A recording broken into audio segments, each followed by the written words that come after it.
നമസ്തേ, ജനൻ ഡിബേറ്റിലേക്ക് സ്വാഗതം. മഹാരാഷ്ട്രയിലും ജാർഖണ്ഡിലും BJP സഖ്യം അധികാരത്തിലേക്കെന്ന് എക്സിറ്റ് പോൾ ഫലങ്ങൾ. എല്ലാ സർവേ ഫലങ്ങളും BJPക്ക് മുൻതൂക്കം പ്രവചിക്കുകയാണ്.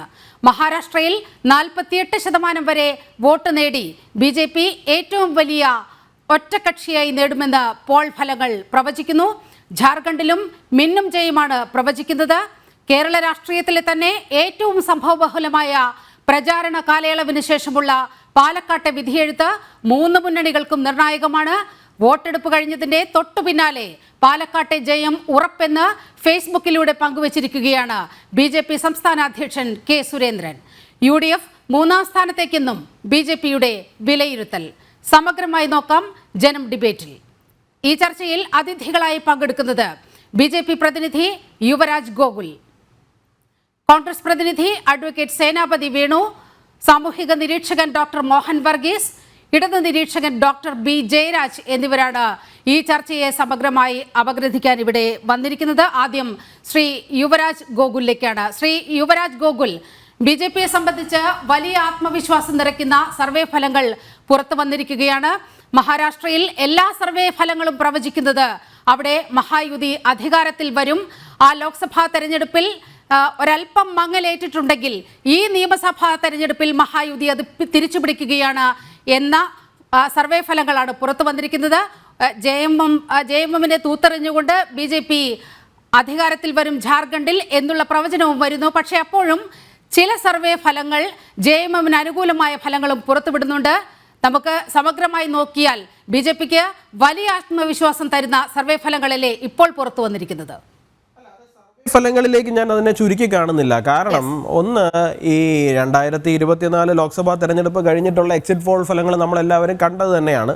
അത് എക്സിറ്റ് പോൾ ഫലങ്ങൾ NDAയുടെ മഹാവിജയമാണ് പ്രവചിച്ചതെങ്കിലും നമുക്ക് BJP നേതൃത്വം നൽകുന്ന കേന്ദ്ര സർക്കാർ തന്നെ NDA സർക്കാർ തന്നെ അധികാരത്തിൽ വന്നുവെങ്കിലും എക്സിറ്റ് പോൾ ഫലങ്ങളെ അതുപോലെ സാധൂകരിക്കുന്ന തലത്തിലുള്ള റിസൾട്ടുകളല്ല 2024 ഉണ്ടായത്. അതുപോലെ തന്നെ ഹരിയാനയിൽ എക്സിറ്റ് പോൾ ഫലങ്ങൾ നമ്മൾ കണ്ടത് തന്നെയാണ്. അപ്പോൾ എക്സിറ്റ് പോൾ ഫലങ്ങളിൽ നിന്നുകൊണ്ട് അല്ലെങ്കിൽ എക്സിറ്റ് പോൾ ഫലങ്ങളെ ചാരി നിന്നുകൊണ്ടല്ല നമുക്കതിനെ കാണുക എന്നാണ് BJPയുടെ പക്ഷത്ത് നിന്നുകൊണ്ട് എനിക്ക് അതിനകത്ത് പറയാനുള്ളത്.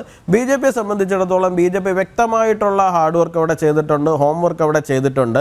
കഴിഞ്ഞ 2024 ലോക്സഭാ തെരഞ്ഞെടുപ്പിൽ എവിടെയാണ് മഹാരാഷ്ട്രയിൽ പാളിച്ച വന്നിട്ടുള്ളത് എന്നുള്ള കാര്യം BJP നോക്കിയിട്ടുണ്ട്. അത് മഹാരാഷ്ട്രയിൽ മാത്രമല്ല, ഹരിയാനയിൽ എന്താണ് സംഭവിച്ചതെന്നുള്ള കാര്യത്തെക്കുറിച്ചിട്ട് കൃത്യമായിട്ട് പഠിച്ചിട്ടുണ്ട്. അതിൻ്റെ റിസൾട്ട് എന്താണ് എന്നുള്ള കാര്യം 2 മാസങ്ങൾക്ക് മുമ്പ് ഹരിയാനയിലെ തെരഞ്ഞെടുപ്പ് റിസൾട്ട് വന്ന സമയത്ത് BJP ചെയ്തിരിക്കുന്ന കറക്ഷൻ പ്രോസസ്സിൻ്റെ റിസൾട്ട് എന്താണെന്നുള്ള കാര്യം നമ്മൾ എല്ലാവരും കണ്ടത് തന്നെയാണ്. അപ്പോൾ അതിൻ്റെ ഒരു തുടർച്ച തന്നെയാണ് മഹാരാഷ്ട്രയിലും കാണാൻ പോകുന്നത്. മഹാരാഷ്ട്രയിലും BJP തീർച്ചയായിട്ടും ഒരു കറക്ഷൻ പ്രോസസ്സിലൂടെ കടന്നു പോയിട്ടുണ്ട്. കൃത്യമായി ഹോംവർക്ക് ചെയ്തിട്ടുണ്ട്, കൃത്യമായി ഹാർഡ് വർക്ക് ചെയ്തിട്ടുണ്ട്, കൃത്യമായി ഗ്രൗണ്ട് വർക്ക് ചെയ്തിട്ടുണ്ട്.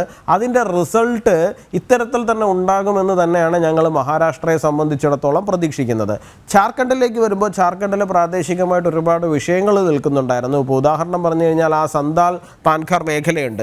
ആ മേഖല കഴിഞ്ഞ തവണ 18 സീറ്റുകളാണ് അവിടെ ഉള്ളത്. കഴിഞ്ഞ തെരഞ്ഞെടുപ്പിൽ ആ മേഖലയിൽ നിന്ന് മാത്രം BJPക്ക് 4 സീറ്റുകൾ മാത്രമാണ് കഴിഞ്ഞ തെരഞ്ഞെടുപ്പിൽ ഉണ്ടായിരുന്നത്. പക്ഷേ ഇത്തവണ അവിടെ അതല്ല സംഭവിക്കുക എന്ന് തന്നെയാണ് ഞങ്ങൾ വിശ്വസിക്കുന്നത്. അവിടെ ഇത്തവണ വളരെ കാര്യമായിട്ട് നമുക്ക് BJPയുടെ വീക്ക് മേഖലയായ സന്താൽ പാൻഖർ മേഖലയിൽ പോലും മുമ്പോട്ട് പോകാൻ വേണ്ടിയിട്ട് സാധിക്കും. അതിന് വളരെ പ്രധാനപ്പെട്ടതായിട്ടുള്ള കാരണങ്ങളുണ്ട്. ഒന്ന്, ഈ ബംഗ്ലാദേശിൽ നിന്ന് ബംഗാളിലേക്കും പിന്നെ അവിടുന്ന് തിരിച്ച് ജാർഖണ്ഡിലേക്കും കുടിയേറിക്കൊണ്ടിരിക്കുന്ന ഈ പറയുന്ന ഇൻഫിൽട്രേഷൻ എന്ന് പറയുന്ന ഒരു പ്രോസസ്സുണ്ട്. അപ്പോൾ ആ ഇൻഫിൽട്രേഷൻ പ്രാദേശികമായിട്ട് വലിയ ഇഷ്യൂ ഉണ്ടാക്കുന്നുണ്ട്. ആ ഇഷ്യൂവിനെ അഡ്രസ്സ് ചെയ്യാൻ വേണ്ടിയിട്ട് JMM ആവട്ടെ, കോൺഗ്രസ് ആവട്ടെ, ഇവരുടെ മുന്നണി സംവിധാനം ആകട്ടെ അതിനുവേണ്ടി ഒന്നും ചെയ്യുന്നില്ല എന്ന് മാത്രമല്ല, ആ ഇൻഫിൽട്രേഷന് കൊടുപിടിച്ച് കൊടുക്കുന്ന തരത്തിലുള്ള കാര്യങ്ങളാണ് സർക്കാർ തലത്തിൽ നിന്നുകൊണ്ട് സർക്കാർ തന്നെ അതിന് കൊടുപിടിച്ച് കൊടുക്കുന്ന ഒരു സാഹചര്യമാണ് അവിടെ ഉള്ളത്. ഇതിൽ ജനങ്ങൾക്ക് വലിയ ആശങ്കയുണ്ട്. ആ ആശങ്കയെ പരിഹരിക്കുവാൻ വേണ്ടിയിട്ട് BJPക്ക് NDAക്ക് മാത്രമേ സാധിക്കുള്ളൂ എന്നുള്ള ഒരു വിശ്വാസം ജനങ്ങൾക്കുണ്ട്.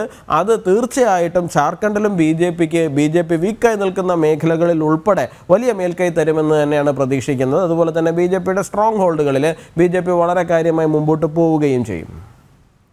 അതെ ശ്രീ യുവരാജ് ഗോകുൽ, അതുതന്നെയാണ് ജാർഖണ്ഡിൽ ആ ഒരു കാഴ്ചപ്പാടോടുകൂടിയുള്ള പ്രകടന പത്രികയാണ് BJP പുറത്തിറക്കിയത്. അതിലേക്കൊക്കെ വരാം. അഡ്വക്കേറ്റ് സേനാപതി വേണു കോൺഗ്രസ് പ്രതിനിധിയിലേക്ക് പോവുകയാണ്. മഹാവികാസ് അഘാടി മഹാരാഷ്ട്രയിലേക്ക് വന്നാൽ മഹാവികാസ് അഘാടി കാടിളക്കിയുള്ള ഒരു പ്രചാരണം, എല്ലാ ശക്തികളെയും കൂട്ടുപിടിച്ചുകൊണ്ട് ഇന്ത്യ സഖ്യത്തിന് എവിടെ നിന്നെല്ലാം വോട്ടുകൾ സമാഹരിക്കാമോ അത്തരത്തിലുള്ള ശക്തികളെയെല്ലാം വലിയ രീതിയിൽ കൂട്ടുപിടിച്ചുകൊണ്ട് മഹായുതിക്കെതിരെ ഒരു വലിയ പുറപ്പാടാണ് മഹാരാഷ്ട്രയിൽ നിങ്ങൾ നടത്തിയത്. അത് ഫലം കണ്ടിട്ടില്ല എന്നാണ് സർവേ ഫലങ്ങൾ പുറത്തു വരുമ്പോൾ മനസ്സിലാകുന്നത്. ഈ സർവേ ഫലങ്ങളെല്ലാം എടുത്തു നോക്കുകയാണെങ്കിൽ മഹാരാഷ്ട്രയുടെ കാര്യത്തിൽ ആർക്കും ഒരു എതിരഭിപ്രായമില്ല. അവിടെ മഹായുതി അധികാരത്തിൽ വരും, ഭരണം നിലനിർത്തും എന്ന കൃത്യമായ സന്ദേശമാണ് ഈ സർവേ ഫലങ്ങൾ മുന്നോട്ട് വെക്കുന്നത്. എങ്ങനെയാണ് കോൺഗ്രസ് ഇതിനെ കാണുന്നത്? നീലിമ, 288 സീറ്റുകളാണ് മഹാരാഷ്ട്രയിൽ ഉള്ളത്. മഹാരാഷ്ട്രയിലെ ഏറ്റവും പ്രധാനപ്പെട്ട 3 കക്ഷികൾ, അത് ഒന്ന് ഇന്ത്യൻ നാഷണൽ കോൺഗ്രസ് ഇപ്പോൾ ഞങ്ങൾ അധികാരത്തിൽ നിന്നൊക്കെ പുറത്തു പോയിട്ട് കുറെ കാലമായെങ്കിലും ഞങ്ങൾ പ്രധാനമായിട്ടും നാഗപ്പൂര്, വിദർഭ ഈ മേഖലകളിൽ ഇപ്പോഴും അതിശക്തമായ പാർട്ടിയാണ്. രണ്ടാമത്തെ ഞങ്ങളുടെ മുന്നണിയിലുള്ള പ്രധാനപ്പെട്ട പാർട്ടി എന്ന് പറയുന്നത് ശരത് പവാറിന്റെ പാർട്ടിയാണ്. അത് പ്രധാനമായിട്ടും ഈ പശ്ചിമ മഹാരാഷ്ട്രയിൽ, അതായത് നമ്മുടെ ബരാമതി ഉൾപ്പെടെയുള്ള പ്രദേശങ്ങളിൽ ഈ കരിമ്പ് കൃഷിക്കാര് ആ മേഖലയിൽ അവരിപ്പോഴും അവിടുത്തെ ഏറ്റവും പ്രധാനപ്പെട്ട ശക്തിയാണ്. കാര്യം ആ പാർട്ടി പിളർന്ന് അജിത് പവാർ ഒക്കെ പുറത്തോട്ട് പോയി എങ്കിലും അവിടുത്തെ ഏറ്റവും വലിയ രാഷ്ട്രീയ പ്രസ്ഥാനം എന്ന് പറയുന്നത് ഈ പ്രദേശങ്ങൾ. അടുത്തത് ഞങ്ങളോടൊപ്പം ഉള്ളത് ശിവസേന വിഭാഗമാണ്. ശിവസേനയിൽ ഉദ്ധവ് ബാൽ ഠാക്കറെ, അതായത് ബാൽ ഠാക്കറെയുടെ മകൻ. ശിവസേനയുടെ ഒരു ശക്തി കേന്ദ്രം എന്ന് പറഞ്ഞാൽ ബോംബെ പട്ടണം, അതുപോലെ തന്നെ കൊങ്കൺ മേഖല. അപ്പോൾ 3 പ്രദേശത്തും ഞങ്ങളുടെ മുന്നണിയിലെ 3 പ്രധാനപ്പെട്ട കക്ഷികൾ, അവിടുത്തെ ഏറ്റവും പ്രധാനപ്പെട്ട ശക്തിയാണ് ഈ 3 പ്രദേശങ്ങളിൽ. അപ്പൊ ഞങ്ങൾ സമ്പൂർണമായ ഒരു വിശ്വാസത്തിലാണ്. ഇപ്പം പല സർവേകളും നേരിയ മുൻതൂക്കമൊക്കെ അപ്പുറത്തുണ്ടെങ്കിലും ഒരു അബ്സല്യൂട്ട് മെജോറിറ്റിയിലേക്ക് ഒരു സർവേയും പോകുന്നില്ല എന്നുള്ളതാണ്.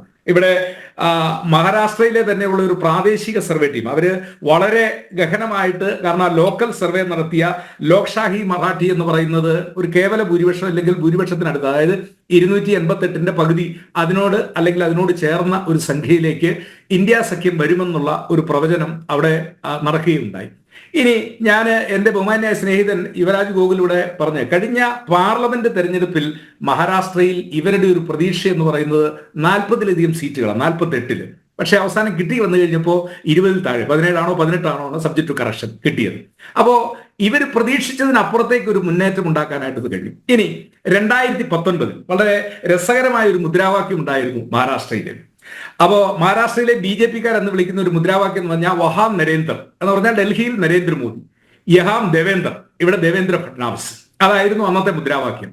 ആ മുദ്രാവാക്യമൊക്കെ കുറെ അന്നത്തെ കാലത്ത് ഏറ്റു എന്നുള്ളത് ശരിയാണ്. പക്ഷെ ഇപ്പൊ വന്നു കഴിഞ്ഞപ്പോഴേക്കും മുമ്പ് ഒരു ചർച്ചയിൽ യുവരാജ് ഇവിടെ സൂചിപ്പിച്ചതുപോലെ മുഖ്യമന്ത്രി സ്ഥാനത്തേക്ക് BJP ആരെ ഉയർത്തി കാണിക്കുന്നില്ല എന്നൊക്കെ പറയുമെങ്കിൽ പോലും സ്വയം മുഖ്യമന്ത്രി സ്ഥാനത്തേക്ക് ദേവേന്ദ്ര ഫഡ്നാവിസ് അദ്ദേഹത്തെ പ്രൊജക്ട് ചെയ്തപ്പോഴേക്കും ഏക്നാഥ് ഷിൻഡെയുടെ നേതൃത്വത്തിൽ ഇപ്പോൾ തന്നെ അതിനകത്ത് വലിയൊരു അന്തഛിദ്രം, അത് വരും ദിവസങ്ങളിൽ ഇനിയിപ്പോ 48 മണിക്കൂറാണല്ലോ. അങ്ങനെയാണെങ്കിൽ മഹാവികാസ് അഘാഡിയുടെ മുഖ്യമന്ത്രി സ്ഥാനാർത്ഥി ആരാണ്? മുഖ്യമന്ത്രി അത് തന്നെയാണ് അഥവാ ഇതല്ല, ഈ സർവേ ഫലങ്ങൾ ഒന്നും താങ്കൾ അംഗീകരിക്കുന്നില്ല. പക്ഷേ മഹാവികാസ് അഘാഡിക്ക് ഒരു ഭൂരിപക്ഷം കിട്ടുകയാണെങ്കിൽ നിങ്ങളുടെ മുഖ്യമന്ത്രി ആരായിരിക്കും? അല്ല, അത് ഞങ്ങളുടെ നേതാക്കൾ പറഞ്ഞല്ലോ, ഞങ്ങൾ സ്വയം ആരും മുഖ്യമന്ത്രിയായിട്ട് പ്രഖ്യാപിച്ചിട്ടുമില്ല, പാർട്ടി ആരെയോട്ട് പ്രഖ്യാപിച്ചിട്ടില്ല. അല്ല അതാണ് ഞാൻ പറഞ്ഞത്. ഇപ്പൊ കഴിഞ്ഞ തെരഞ്ഞെടുപ്പിലെ ഒരു മുദ്രാവാക്യം തന്നെയാണ് വഹാം നരേന്ദർ യാം ദേവേന്ദർ, ഒരു മുദ്രാവാക്യം തന്നെയായിരുന്നു. അപ്പോ ഞാൻ പറഞ്ഞത് ആ മുദ്രാവാക്യത്തെ ഏറ്റുവിളിച്ചുകൊണ്ട് ഇപ്പോൾ തന്നെ മുഖ്യമന്ത്രി ആകണം എന്നുള്ള ഒരു ആഗ്രഹത്തിലാണ് ദേവേന്ദ്ര ഫഡ്നാവിസ് ഇറങ്ങിയിരിക്കുന്നത്. ഫഡ്നാവിസിന്റെ ആ പ്രവർത്തനമാണ് ഏകനാഥ് ഷിൻഡെയെ പല തെരഞ്ഞെടുപ്പ് റാലികളിലും യോഗങ്ങളിൽ പോലും ഇവർ ഒന്നിച്ചു വരാൻ പറ്റാത്ത ഒരു സാഹചര്യം അവിടെ ഉണ്ടായി. അതൊക്കെ പിന്നീട് തെരഞ്ഞെടുപ്പിന്റെ ഭാഗമായിട്ട് നമുക്ക് വിലയിരുത്താവുന്ന കാര്യങ്ങളാണ്. നമ്മുടെ ഇപ്പോഴത്തെ തെരഞ്ഞെടുപ്പ് ഈ ഇഷ്യൂവിൽ അല്ലെങ്കിൽ ഈ ചർച്ചയിൽ ഞങ്ങൾ ഇപ്പോൾ നമുക്കറിയാം, കഴിഞ്ഞ പാർലമെന്റ് തെരഞ്ഞെടുപ്പിലെ സർവേ BJP സ്വന്തമായിട്ട് 370, അവരുടെ സഖ്യം ചേർന്ന് 400 എന്നുള്ളതായിരുന്നല്ലോ സർവേ എങ്ങോട്ടാണ് പോയത്? ഒരു സംശയം വേണ്ട, 303-ൽ നിന്ന് 240-ലേക്ക് പോകുന്നത് നമ്മൾ കണ്ടു കഴിഞ്ഞു. കഴിഞ്ഞ ഹരിയാന തെരഞ്ഞെടുപ്പിൽ എല്ലാ സർവേകളും ഞങ്ങളെ പ്രവചിച്ച് ഞങ്ങൾക്ക് 72 സീറ്റ്, 75 വരെ സീറ്റുകൾ കിട്ടുന്ന ഒരു സ്ഥിതിവിശേഷമുണ്ട്. പക്ഷേ ഈ ഇപ്പോഴത്തെ ഒരു സർവേയുടെ ഒരു പ്രത്യേകത എന്താണ്? ഒരു പാർട്ടിക്കും അബ്സല്യൂട്ട് മജോറിറ്റി ഒരു സർവേയും ഇല്ല. ഏറിയാൽ ഒരു 10 സീറ്റ് അല്ലെങ്കിൽ ഒരു 15 സീറ്റിന്റെ വ്യത്യാസം എന്ന് പറഞ്ഞാൽ ഇരു മുന്നണികളും, അത് മഹാരാഷ്ട്രയിലാണെങ്കിലും ജാർഖണ്ഡിലാണെങ്കിലും അധികാരത്തിലേക്ക് വരാൻ പറ്റുന്ന സാഹചര്യം ഇരു മുന്നണികൾക്കും ഉണ്ട് എന്നുള്ള രീതിയിലാണ്. അതല്ലാതെ ഏതെങ്കിലും ഒരു മുന്നണിക്ക് പ്രത്യേകമായി ഒരു അബ്സല്യൂട്ട് മജോറിറ്റി. വേണുസേനാപതി, ഇപ്പോൾ യുവരാജ് ഗോകുൽ സൂചിപ്പിച്ചതുപോലെ ഇങ്ങനെയൊരു സർവേ ഫലത്തെ പൂർണ്ണമായും വിശ്വസിക്കുകയല്ല NDA ചെയ്യുന്നത്, BJP ചെയ്യുന്നത്. അതൊരു സാമ്പിളായി മാത്രം എടുക്കാം. അത്തരത്തിൽ സർവേ ഫലങ്ങളിൽ പൂർണ്ണമായും വിശ്വാസം അർപ്പിക്കുന്ന ഒരു രീതി നമ്മൾ എപ്പോഴേ ഉപേക്ഷിച്ചതാണ്. അത് അങ്ങനെ ഒരു സർവേ ഫലത്തിൽ മാത്രം അധിഷ്ഠിതമായി കൊണ്ടല്ല BJP ഇങ്ങനെ പറയുന്നത്, വലിയ ആത്മവിശ്വാസം BJP പ്രകടമാക്കുന്നത്. ശ്രീ യുവരാജ് ഗോകുൽ, BJP നടത്തിയ പ്രവർത്തനങ്ങളാണ് അവിടെ വളരെ കൃത്യമായി, സഖ്യം നടത്തിയ, മഹായുതി അവിടെ നടത്തിയ വലിയ പ്രവർത്തനങ്ങളാണ് പ്രോജക്റ്റ് ചെയ്യപ്പെടുന്നത്. ത്തോളം ഞങ്ങൾ ഒരു തവണ നമുക്കൊരു പാളിച്ച പറ്റിക്കഴിഞ്ഞ് കഴിഞ്ഞാൽ ഈ സിംഹത്തിന്, മുറിവേറ്റ സിംഹത്തിനെയാണ് ഭയക്കേണ്ടതെന്ന് പറയും. കാരണം ഒന്നെങ്കിൽ നിങ്ങൾ when you strike at a king you should kill him, അയാളെ കൊല്ലാൻ നിങ്ങൾക്ക് സാധിക്കണം. അല്ലാതെ മുറിവേൽപ്പിച്ച് വിട്ട് കഴിഞ്ഞാൽ തീർച്ചയായിട്ടും അത് തിരിച്ചെഴുന്നേറ്റ് വന്നു കഴിഞ്ഞാൽ വലിയ പ്രശ്നം തന്നെയാണ്. ഇപ്പോൾ താങ്കൾ പറഞ്ഞതുപോലെ തന്നെ ഞങ്ങൾ 370, 400 ഒക്കെ ഞങ്ങൾ പ്രതീക്ഷിച്ചിരുന്നു. പക്ഷേ നിങ്ങൾക്കെന്തായിരുന്നു അവിടെ റോള്? നിങ്ങളെന്താണ് പ്രതീക്ഷിച്ചിരുന്നത്? നിങ്ങൾ പ്രതിപക്ഷത്തിരിക്കുക എന്നുള്ളത് തന്നെയായിരുന്നു അപ്പോഴും പ്രതീക്ഷിച്ചിരുന്നത്. നിങ്ങളുടെ ആഘോഷമൊക്കെ കണ്ടു കഴിയുമ്പോൾ നമുക്ക് തോന്നുന്നതെന്ന് പറഞ്ഞാൽ ഞങ്ങൾ തോറ്റു, ഞങ്ങൾ പ്രതിപക്ഷത്ത് പോയിരിക്കുന്നു, നിങ്ങളാണിപ്പോൾ കേന്ദ്രം ഭരിച്ചുകൊണ്ടിരിക്കുന്നതെന്നാണല്ലോ തോന്നുന്നത്. ശരിയാണ് സാർ, ഞങ്ങൾക്ക് ചെറിയ പാളിച്ച പറ്റിയിട്ടുണ്ട്, ഇല്ലയെന്നൊന്നും ഞങ്ങൾ പറയുന്നില്ല. പക്ഷേ ഞങ്ങൾ അതിൽ നിന്ന് കൃത്യമായിട്ട് പാഠം പഠിച്ചു എന്നുള്ള കാര്യം നിങ്ങൾക്ക് ഹരിയാന റിസൾട്ടിൽ നിങ്ങൾക്ക് കാണാവുന്നതായിരുന്നു. നിങ്ങൾക്ക് ജമ്മു കാശ്മീർ റിസൾട്ടിലും BJPയുടെ ഭാഗത്ത് നിന്നുണ്ടായിരിക്കുന്ന പ്രോഗ്രഷൻ എന്താണെന്നുള്ള കാര്യം നിങ്ങൾക്ക് കാണാവുന്നതാണ്. ഹരിയാനയിൽ നിങ്ങൾക്ക് ഇന്ത്യയിൽ ലഭിച്ച 2024 ലോക്സഭാ തെരഞ്ഞെടുപ്പിൽ നിങ്ങൾക്ക് തിരിച്ചു വരാനുള്ള ഒരു സൂചന കിട്ടുന്നു എന്നുള്ള തലത്തിൽ വന്ന ഒരു റിസൾട്ടിൽ നിങ്ങൾക്ക് കിട്ടുമായിരുന്ന ഒരു അഡ്വാൻറ്റേജിനെ, പൊളിറ്റിക്കൽ അഡ്വാൻറ്റേജിനെ കംപ്ലീറ്റ്ലി നഷ്ടപ്പെടുത്തുന്ന ഒരു റിസൾട്ടാണ് ഹരിയാനയിൽ നിങ്ങൾക്കുണ്ടായത്. അതിൻ്റെ ഒരു തുടർച്ച മാത്രം. ഇപ്പം 2024 ലോക്സഭാ തെരഞ്ഞെടുപ്പ് കഴിയുമ്പോൾ ഇവിടുത്തെ ടോക്ക് എന്തായിരുന്നു? വരാൻ പോകുന്ന ഹരിയാനയാണ്, ഹരിയാനയിൽ കോൺഗ്രസ് ജയിക്കുന്നു, ജമ്മു കാശ്മീർ കോൺഗ്രസ് ജയിക്കുന്നു, മഹാരാഷ്ട്ര ഇന്ത്യയിലെ ഏറ്റവും വലിയ 2ാമത്തെ സ്റ്റേറ്റാണ്, ആ 2ാമത്തെ സ്റ്റേറ്റിലും കോൺഗ്രസ് തിരിച്ചു വരാൻ പോകുന്നു. കാരണം ഇപ്പോൾ സബ്ജക്ട് ടു കറക്ഷൻ എന്ന് പറഞ്ഞ പോലെ 17 ആണോ 18 ആണോ, നിങ്ങൾക്ക് 30 ആണോ 31 ആണോ, ആ കാര്യത്തിൽ എനിക്കും ചെറിയ കൺഫ്യൂഷൻ ഉണ്ട്. വാട്ട് എവർ, നിങ്ങൾക്ക് ഓൾമോസ്റ്റ് ഇരട്ടി സീറ്റ്, ഇപ്പോൾ 17 കിട്ടിയെന്നുണ്ടെങ്കിൽ 30 വരുമ്പോൾ 34 ഇരട്ടിയെങ്കിലും ഓൾമോസ്റ്റ് ഇരട്ടിയോളം തന്നെ നിങ്ങൾക്ക് വലിയ അഡ്വാൻറ്റേജ് മഹാരാഷ്ട്രയിൽ ലോക്സഭാ തെരഞ്ഞെടുപ്പ് സമയത്ത് കിട്ടിയതാണ്. റിസൾട്ട് വന്നിട്ട് എത്ര നാളായി? ജൂണിലാണ് റിസൾട്ട് വന്നത്. 6 മാസം തികച്ചായിട്ടില്ല. ആ 6 മാസം തികച്ചാകാത്ത സാഹചര്യത്തിൽ തന്നെ നിങ്ങളിപ്പോൾ ഒരുപാട് പിറകിലേക്ക് പോയിരിക്കുന്നു എന്നാണ് നമ്മൾ മനസ്സിലാക്കുന്നത്. ഈ പറയുന്ന സർവേകളാവട്ടെ എന്താവട്ടെ, ഇനി 10 സീറ്റോ 15 സീറ്റോ 1 സീറ്റോ ആയിക്കൊണ്ട് പോട്ടെ, BJPയും NDAയും അവിടെ വളരെ കംഫർട്ടബിളി തിരിച്ചു വന്നിരിക്കുന്നു എന്നുള്ളത് തന്നെയല്ലേ അത് സൂചിപ്പിച്ചിരിക്കുന്നത്. പൊളിറ്റിക്കലി വി ആർ ബാക്ക് എന്നുള്ളതാണ് ഈ പറയുന്ന അസംബ്ലി ഇലക്ഷൻസ് ഇന്ത്യൻ പൊളിറ്റിക്സിനകത്ത് കൊടുക്കാൻ പോകുന്ന റിസൾട്ട് എന്നുള്ളതാണ് ഒന്ന്. രണ്ടാമത്തെ ഒരു കാര്യം എന്ന് പറഞ്ഞു കഴിഞ്ഞാൽ, കഴിഞ്ഞ ദിവസം ഏകനാഥ് ഷിൻഡെ പറഞ്ഞത് അങ്ങ് കേട്ടില്ല എന്നുണ്ടോ? അദ്ദേഹം പറഞ്ഞൊരു കാര്യമുണ്ടല്ലോ, എന്താണ്? CM-നുള്ള റേസിന് ഞാനില്ല.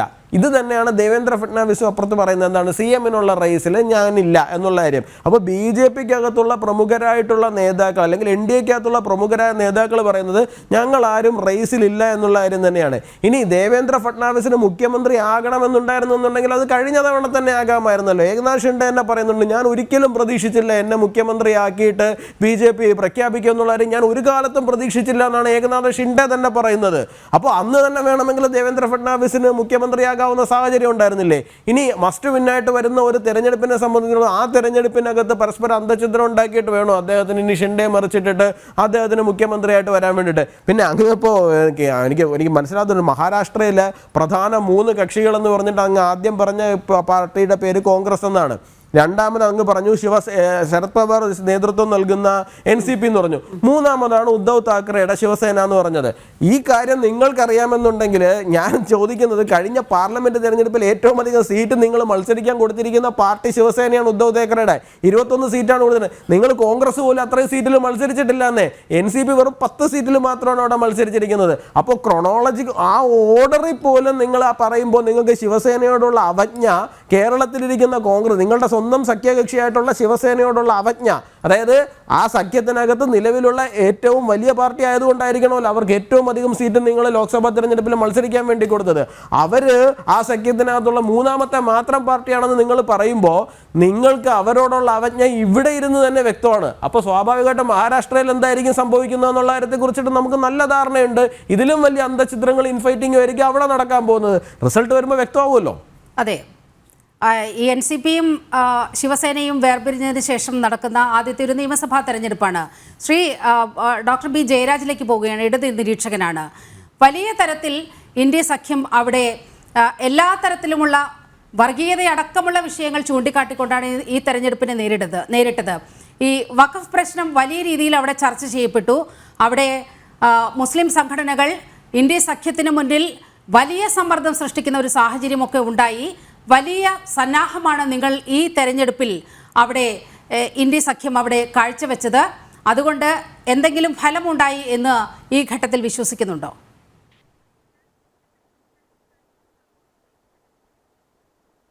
തീർച്ചയായിട്ടും. കാര്യം ഞാൻ സർവേ ഫലങ്ങളെ പൂർണ്ണമായിട്ടും ചില സർവേ ഫലങ്ങൾ, അതായത് ആക്സിസ് സർവേ ഒഴിച്ചുള്ള മുഴുവൻ സർവേയിലും പ്രൊജക്റ്റ് ചെയ്യുന്നതെന്ന് വെച്ച് കഴിഞ്ഞാൽ 2 സ്ഥലത്തും BJP വിജയിക്കുമെന്നാണ്.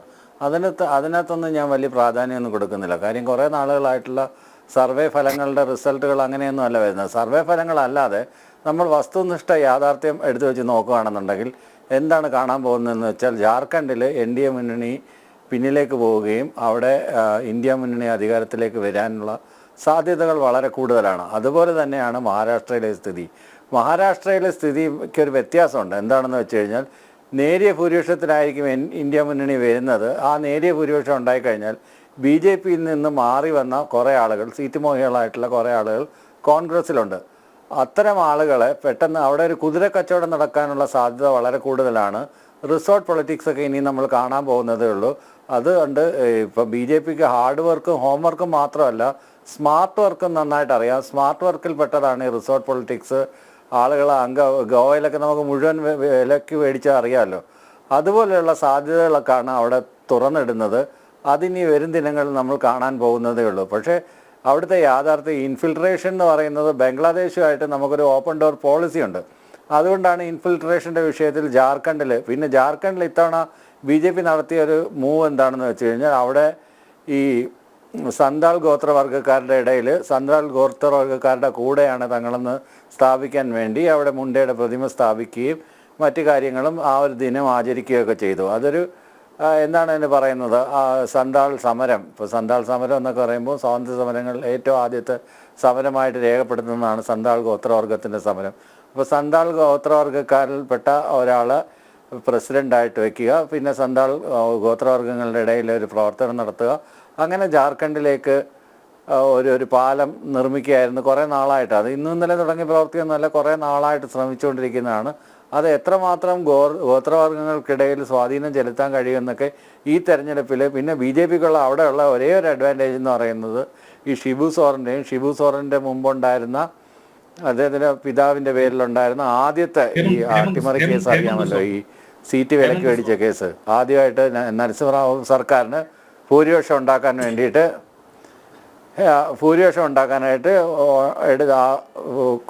കുതിര കച്ചവടം ആദ്യമായിട്ട് നടത്തി, ഇന്ത്യൻ രാഷ്ട്രീയത്തിൽ ആദ്യമായിട്ട് നടത്തിയപ്പോൾ അന്ന് ഇടതുപക്ഷങ്ങളൊക്കെ ചൂണ്ടിക്കാണിച്ചതാണ് ഇത് ചെയ്യരുതെന്ന്. അത് ചെയ്തത് കൊണ്ട് കോൺഗ്രസിന് കുതിര കച്ചവടം നടത്തി കഴിഞ്ഞാൽ BJP വിമർശിക്കാൻ കഴിയില്ല എന്നൊരു പൊസിഷനിലാണ് എത്തിയിരിക്കുന്നത്. അവർ ശരിക്കും അവരുടെ ഐഡിയോളജിക്കൽ ഫൈറ്റാണ് നടത്തിയിരുന്നെങ്കിൽ, അല്ലാതെ 1, 2, 3, 4 സീറ്റിന് വേണ്ടിയിട്ട് ഇത്തരം കാര്യങ്ങൾ ചെയ്യുന്നത് കൊണ്ടാണ് പിന്നീട് അതൊരു കീഴ്വഴക്കമായി മാറുന്നത്. കോൺഗ്രസിനെ പോലെ ദേശീയ തലത്തിൽ വേരുകളുള്ള ഒരു പാർട്ടി ഒരിക്കലും ചെയ്യാൻ പാടില്ലാത്തതാണെന്ന് അന്നത്തെ കാലത്ത് ഹർകിഷൻ സിംഗ് സുർജിത്ത് അടക്കമുള്ള നേതാക്കന്മാർ ചൂണ്ടിക്കാണിച്ചിരുന്നു. ശ്രീ ഡോക്ടർ ബി ജയരാജ്, ഇപ്പോഴത്തെ സംഭവങ്ങളിലേക്ക് വന്നാൽ അതൊന്നുമല്ല അവിടുത്തെ പ്രശ്നം. അവിടെ അനധികൃത കുടിയേറ്റം, ആ ജാർഖണ്ഡിനെ തനിമ തന്നെ ചോർത്തുന്ന വിധത്തിൽ വലിയ കുടിയേറ്റം അവിടെ നടക്കുകയാണ്. അതിനെതിരെ അതിശക്തമായ ക്യാമ്പയിൻ BJP നടത്തി. പ്രകടന പത്രികയിൽ അത് പരിഹരിക്കാനുള്ള എന്തെല്ലാം മാർഗനിർദ്ദേശങ്ങളുണ്ടോ അതെല്ലാം മുന്നോട്ട് വെക്കുകയും ചെയ്തിട്ടുണ്ട്. അത് കൃത്യമായി അവിടുത്തെ വോട്ടർമാരെ സ്വാധീനിച്ചിട്ടുണ്ടാകണം.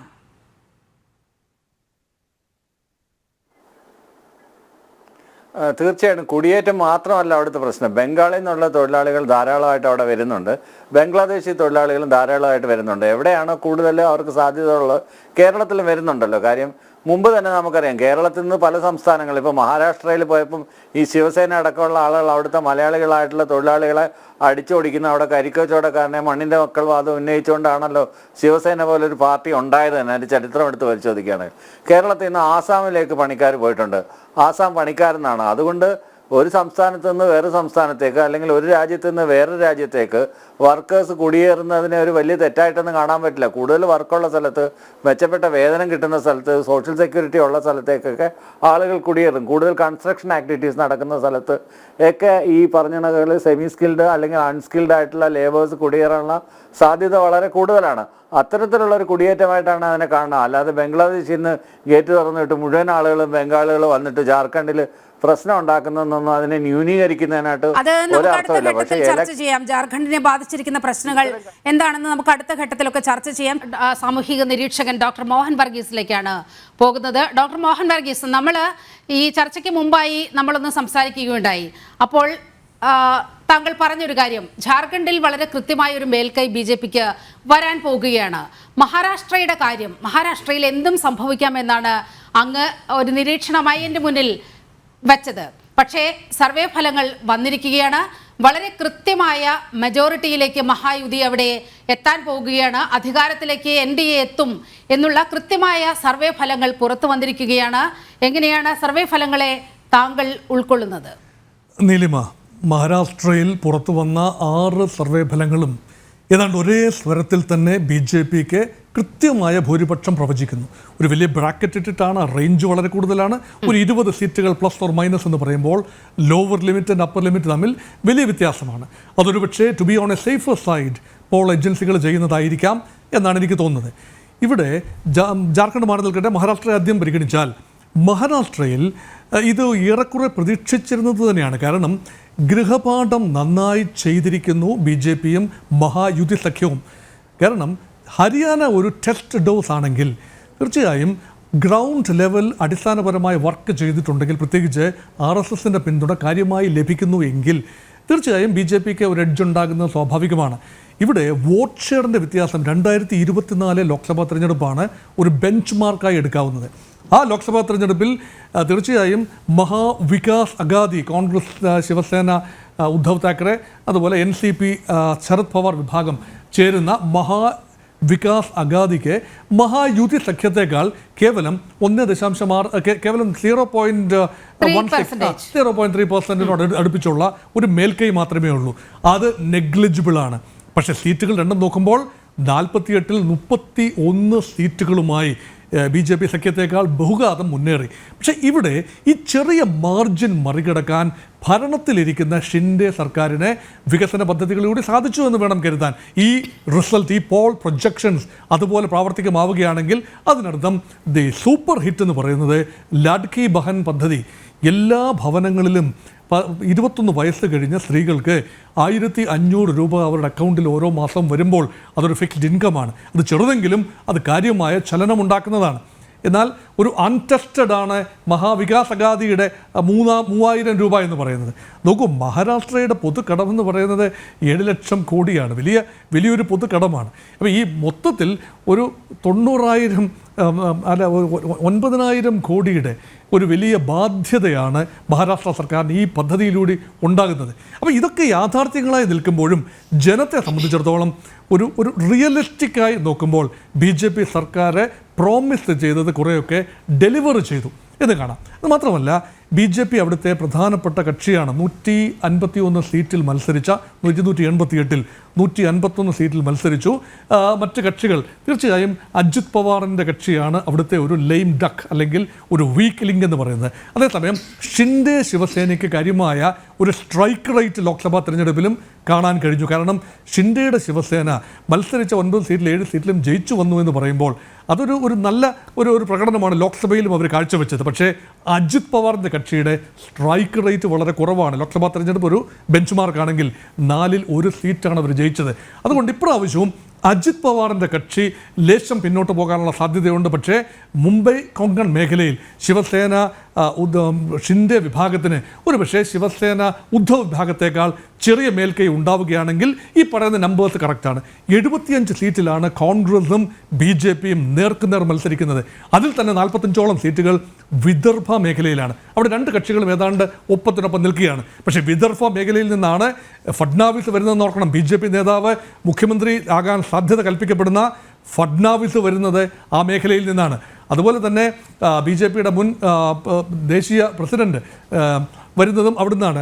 അപ്പോൾ അതുകൊണ്ട് നിതിൻ ഗഡ്കരി വരുന്നതും ആ പ്രദേശത്തു നിന്നാണ്. ഒന്നുമല്ല, നാഗ്പൂരാണ് RSSന്റെ ആസ്ഥാനം. അങ്ങനെ എല്ലാം നോക്കുമ്പോൾ വിദർഭ മേഖലയിൽ BJPക്ക് ഒരു എഡ്ജ് ഉണ്ടാകാനുള്ള സാധ്യതയുണ്ട്. അങ്ങനെയെങ്കിൽ കോൺഗ്രസിൻ്റെ ടാലി ലേശം പുറകോട്ട് നിൽക്കും. അതുകൊണ്ടാണ് BJPക്ക് മൊത്തത്തിൽ സംസ്ഥാനമാകമാനം ഇനി ശരത് പവാറിൻ്റെ കക്ഷിയും അനന്തരവൻ അജിത് പവാറിൻ്റെ കക്ഷിയും തമ്മിലുള്ള നേർക്കുനേർ പോരാട്ടത്തിൽ ഒരു പക്ഷേ ശരത് പവാറിൻ്റെ കക്ഷിക്ക് മറാഠ്വാഡ വെസ്റ്റേൺ മഹാരാഷ്ട്ര മേഖലയിൽ ചെറിയ മേൽക്കൈ ഒരുപക്ഷെ ഉണ്ടാകാം. അത് ആകമാന നമ്പേഴ്സിനെ അട്ടിമറിക്കാൻ പര്യാപ്തമായ നമ്പേഴ്സ് ആവില്ല എന്നാണ് എനിക്ക് തോന്നുന്നത്. അതുകൊണ്ട് ആകമാന ഒരു അലയൻസ് പോളിറ്റിക്സ് കുറച്ചുകൂടി മെച്ചപ്പെട്ട രീതിയിൽ വർക്ക് ചെയ്തത് മഹായുതിക്കാണ് എന്ന് വേണമെങ്കിൽ കാണാം. പക്ഷേ ഇവിടെ റിബലുകളുടെയും ശക്തരായ ഇതര സ്ഥാനാർത്ഥികളുടെയും ഒക്കെ സാന്നിധ്യം 50ഓളം മണ്ഡലങ്ങളിലുണ്ട്. അത് രണ്ടു പക്ഷത്തെയും വോട്ടുകൾ വളരെയധികം വകഞ്ഞു മാറ്റുന്ന ഒരു സംഭവമാണ്. അതുമാത്രമല്ല, ഈ രണ്ട് കക്ഷികൾ മഹാവികാസ് അഗാദിക്ക് കോൺഗ്രസ് നേതൃത്വം നൽകുന്ന മഹാവികാസ് അഗാദിക്ക് ബുദ്ധിമുട്ടുണ്ടാക്കുന്ന രണ്ട് കക്ഷികളുണ്ട്. അതൊന്ന് വഞ്ചിത് ബഹുജൻ അഗാദി, പ്രകാശ് അംബേദ്കറുടെ BR അംബേദ്കറുടെ ചെറുമകനായ പ്രകാശ് അംബേദ്കർ പിടിക്കുന്ന ദളിത് വോട്ടുകൾ ഒരുപക്ഷെ കോൺഗ്രസിന് അനുകൂലമായി വരാവുന്ന ചില വോട്ടുകളാണ്. അതുപോലെ അസദുദ്ദീൻ ഉവൈസിയുടെ മുസ്ലിം മജ്ലിസ് ഇത്തിഹാദ്, ആ പാർട്ടി പിടിക്കുന്ന വോട്ടുകളും തീർച്ചയായും മഹാവികാസ് അഗാദിക്ക് ലഭിക്കേണ്ട വോട്ടുകളാണ്. അങ്ങനെ ഉണ്ടാകുന്ന മഹാവികാസ് അഗാഡിയിൽ ഉണ്ടാകുന്ന വോട്ട് സ്പ്ലിറ്റ് ഒരുപക്ഷെ ഇൻഡയറക്റ്റായി ടൈറ്റ് കോൺടെസ്റ്റ് ഉള്ളിടത്ത് 2000 വോട്ടിൽ താഴെയുള്ള മാർജിനാണ് ഒരു 20 മുതൽ 30% വരെ സീറ്റുകളിൽ ഒരുപക്ഷെ കടുത്ത മത്സരം നടക്കുന്നത്. അങ്ങനെ വന്നാൽ അതിൻ്റെ എഡ്ജ് എന്ന് പറയുന്നത് സ്വാഭാവികമായി മഹായുതിക്ക് കിട്ടുന്നു. ഇതാണ് ഒരുപക്ഷെ പോൾസ്റ്റേഴ്സ് പറയുന്ന ഈ നമ്പേഴ്സിൻ്റെ അടിസ്ഥാനം ഇവിടെയാണ്. പക്ഷേ ഇവിടെ ഒരു കാര്യം കൂടി നോക്കണം. ഉത്തർപ്രദേശിലും മഹാരാഷ്ട്രയിലും ഉൾപ്പെടെ കഴിഞ്ഞ ലോക്സഭാ തെരഞ്ഞെടുപ്പിൻ്റെ ഫലം മിക്ക പോൾ ഏജൻസികളുടെയും അമ്പേ തെറ്റി. അവിടെ BJP വൻ ഭൂരിപക്ഷത്തിൽ ഉത്തർപ്രദേശിൽ വിജയിക്കും എന്ന് പറഞ്ഞിരുന്നത് അങ്ങനെ സംഭവിച്ചില്ല. മഹാരാഷ്ട്രയിലെ ഫലവും BJPക്ക് എതിരായിരുന്നു. പക്ഷേ ഇതേ പോൾ ഏജൻസികളാണ് ഇപ്പോൾ പറയുന്നത് BJP വിജയിക്കുമെന്ന്. അതെങ്ങനെ വിശ്വസിക്കാം? അതൊരു കാര്യം. രണ്ടാമത്തെ വിഷയമുണ്ട്, അത് നേരെ ഘടകവിരുദ്ധമായൊരു വിഷയമുണ്ട്. ഏതാണ്ട് എല്ലാ പോൾ ഏജൻസികളും ഹരിയാനയിൽ കോൺഗ്രസ് തൂത്തുവാരുമെന്നാണ് പറഞ്ഞത്. എന്താ സംഭവിച്ചത്? വോട്ടെണ്ണി കഴിഞ്ഞപ്പോൾ എന്താ ഫലമെന്ന് നമ്മൾ കണ്ടു. ആദ്യത്തെ 1.5 മണിക്കൂർ വലിയ ആഹ്ലാദ പ്രകടനം നമ്മൾ കണ്ടു. ഇവിടെ നിലമ ഈ ജാതികളെ പിടിച്ചുള്ള ഒരു സോഷ്യൽ എഞ്ചിനീയറിംഗ് ആയിരുന്നു ഹരിയാനയിൽ കോൺഗ്രസിൻ്റെ പ്ലാങ്ക്. അതായത് ജാട്ടുകളും അതുപോലെ ചില ചെറിയ വിഭാഗങ്ങളും ചേർന്നാൽ വൻ നേട്ടമാണ്. മഹാരാഷ്ട്രയിലും അതേ അബദ്ധം ഒരുപക്ഷെ മഹാവികാസ് അഗാദി കാണിച്ചു. മറാഠകളുടെ ഒരു നല്ല ഭാഗവും 32% വോട്ടുണ്ട് മറാഠകൾ, അവരുടെ നല്ല ഭാഗവും അതുപോലെ ദളിതുകളും മുസ്ലിങ്ങളും ഒരുമിച്ച് നിൽക്കും എന്ന ഒരു കണക്കുകൂട്ടലാണ്. പക്ഷേ മറുഭാഗം ടോട്ടലി BJPക്ക് അനുകൂലമായി കൺസോളിഡേറ്റഡ് ആകുന്ന ഒരു കാഴ്ച ഹരിയാനയിൽ കണ്ടത് അതേപോലെ മഹാരാഷ്ട്രയിൽ ആവർത്തിക്കുകയാണെങ്കിൽ ഹരിയാനയിലെ അബദ്ധം കോൺഗ്രസ് ഇവിടെയും കാട്ടി എന്ന് വേണമെങ്കിൽ കരുതാം. അതാണോ ഈ കാണുന്ന BJPക്ക് കാണുന്ന എഡ്ജ്, അല്ലെങ്കിൽ മഹായുതി സഖ്യത്തിന് കാണുന്ന എഡ്ജിനെ വിശകലനം ചെയ്യാൻ ഒരുപക്ഷെ ആ രീതിയിലാണ് കഴിയുക. ശ്രീ യുവരാജ് ഗോകുൽ, അവിടെ ഹൈന്ദവ വോട്ടുകളുടെ ഒരു ഏകീകരണം അവിടെ കൃത്യമായി നടന്നു എന്നതാണ് അവിടെ നിന്ന് മനസ്സിലാക്കേണ്ട ഒരു കാര്യം എന്നാണ് എനിക്ക് തോന്നുന്നത്. കാരണം ശ്രീ മോഹൻ വർഗീസ് ചൂണ്ടിക്കാണിച്ചതുപോലെ അവിടെ എല്ലാ തരത്തിലുമുള്ള വിഘടനവാദ ശക്തികളും ഒരു കുടക്കീഴിൽ അണിനിരക്കുന്ന കാഴ്ച നമ്മൾ കാണുകയാണ്. ഈ ഉലമ ബോർഡിൻ്റെയൊക്കെ പ്രസ് റിലീസ് പുറത്ത് വന്നു. അവർ വലിയ ആവശ്യങ്ങൾ സർക്കാരിനോട് ആവശ്യപ്പെടുകയാണ്. വഖഫ് ബോർഡിന് 1000 കോടി നൽകണം എന്നൊക്കെയാണ് അവർ ആവശ്യപ്പെടുന്നത്. അതുപോലെ വഖഫ് ഭേദഗതി ബിൽ പൂർണ്ണമായി പിൻവലിക്കണം. അത്തരത്തിൽ ഒരു നീക്കത്തിനും ഇവിടെ പച്ചക്കൊടി കാണിക്കരുത്. അതായത് ടോട്ടലി പൂർണ്ണമായി നോക്കുകയാണെങ്കിൽ ഒരു സമുദായത്തിന്, ഒരു മതവിഭാഗത്തിന് വേണ്ടി വല്ലാതെ ഈ മഹാവികാസ് അഘാടി പണിയെടുക്കുന്നു എന്ന ഒരു തോന്നൽ അവിടെ മറാത്ത ജനവിഭാഗത്തിനിടയിൽ ഉണ്ടായി എന്നത് വളരെ ശക്തമാണ്.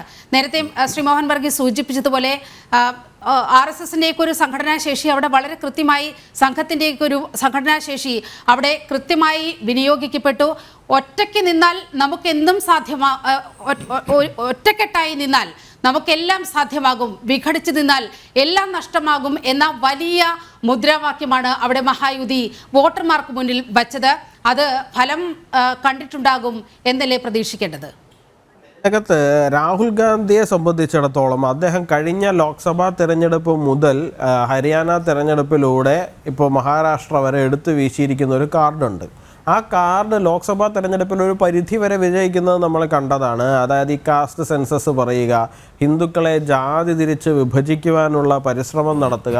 ഇത് അദ്ദേഹം വലിയ തോതിലെന്ന് പറഞ്ഞു കഴിഞ്ഞാൽ അങ്ങേയറ്റം വിഷലിപ്തമായ രീതിയിൽ അദ്ദേഹം പല ക്യാമ്പയിൻസിൻ്റെ ഇടയിലും അദ്ദേഹം എടുത്ത് ഉപയോഗിക്കുന്നത് നമ്മൾ കണ്ടതാണ്.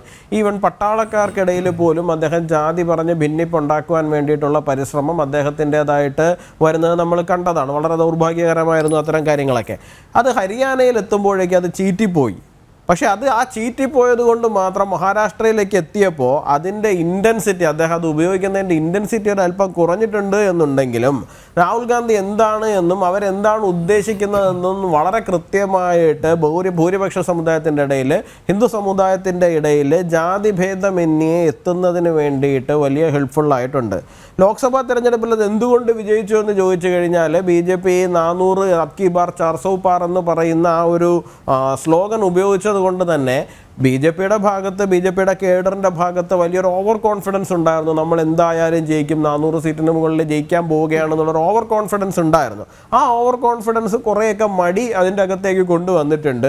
അതുകൊണ്ട് തന്നെ ഇവർ നടത്തുന്ന ഈ പറയുന്ന നുണപ്രചരണങ്ങളെ പ്രതിരോധിക്കേണ്ടതുണ്ടോ ഇല്ലയോ എന്നുള്ള കാര്യത്തിൽ ഇപ്പോൾ മഹാരാഷ്ട്രയിൽ ഞാൻ അവിടുത്തെ നമ്മുടെ കുറച്ച് വർക്കേഴ്സിനോട് ഞാൻ സംസാരിക്കുമ്പോൾ, ഇപ്പോഴല്ല, ഞാൻ ഈ 2-3 മാസം മുമ്പ് ഞാൻ അവരോട് സംസാരിച്ചപ്പോൾ അവരെന്നോട് പറഞ്ഞത്, മഹാരാഷ്ട്രയിൽ ലോക്സഭാ തെരഞ്ഞെടുപ്പിൽ ഏറ്റവും അവസാന ഘട്ടത്തിലാണ് ഇവർ ഈ പറയുന്ന നുണ, ശരിക്കും പറഞ്ഞാൽ അത് ആൾക്കാരെ തെറ്റിദ്ധരിപ്പിക്കുന്നുണ്ട്, യഥാർത്ഥത്തിൽ തെറ്റിദ്ധരിപ്പിക്കുന്നുണ്ട് എന്നുള്ള കാര്യം നമുക്ക് മനസ്സിലായത്.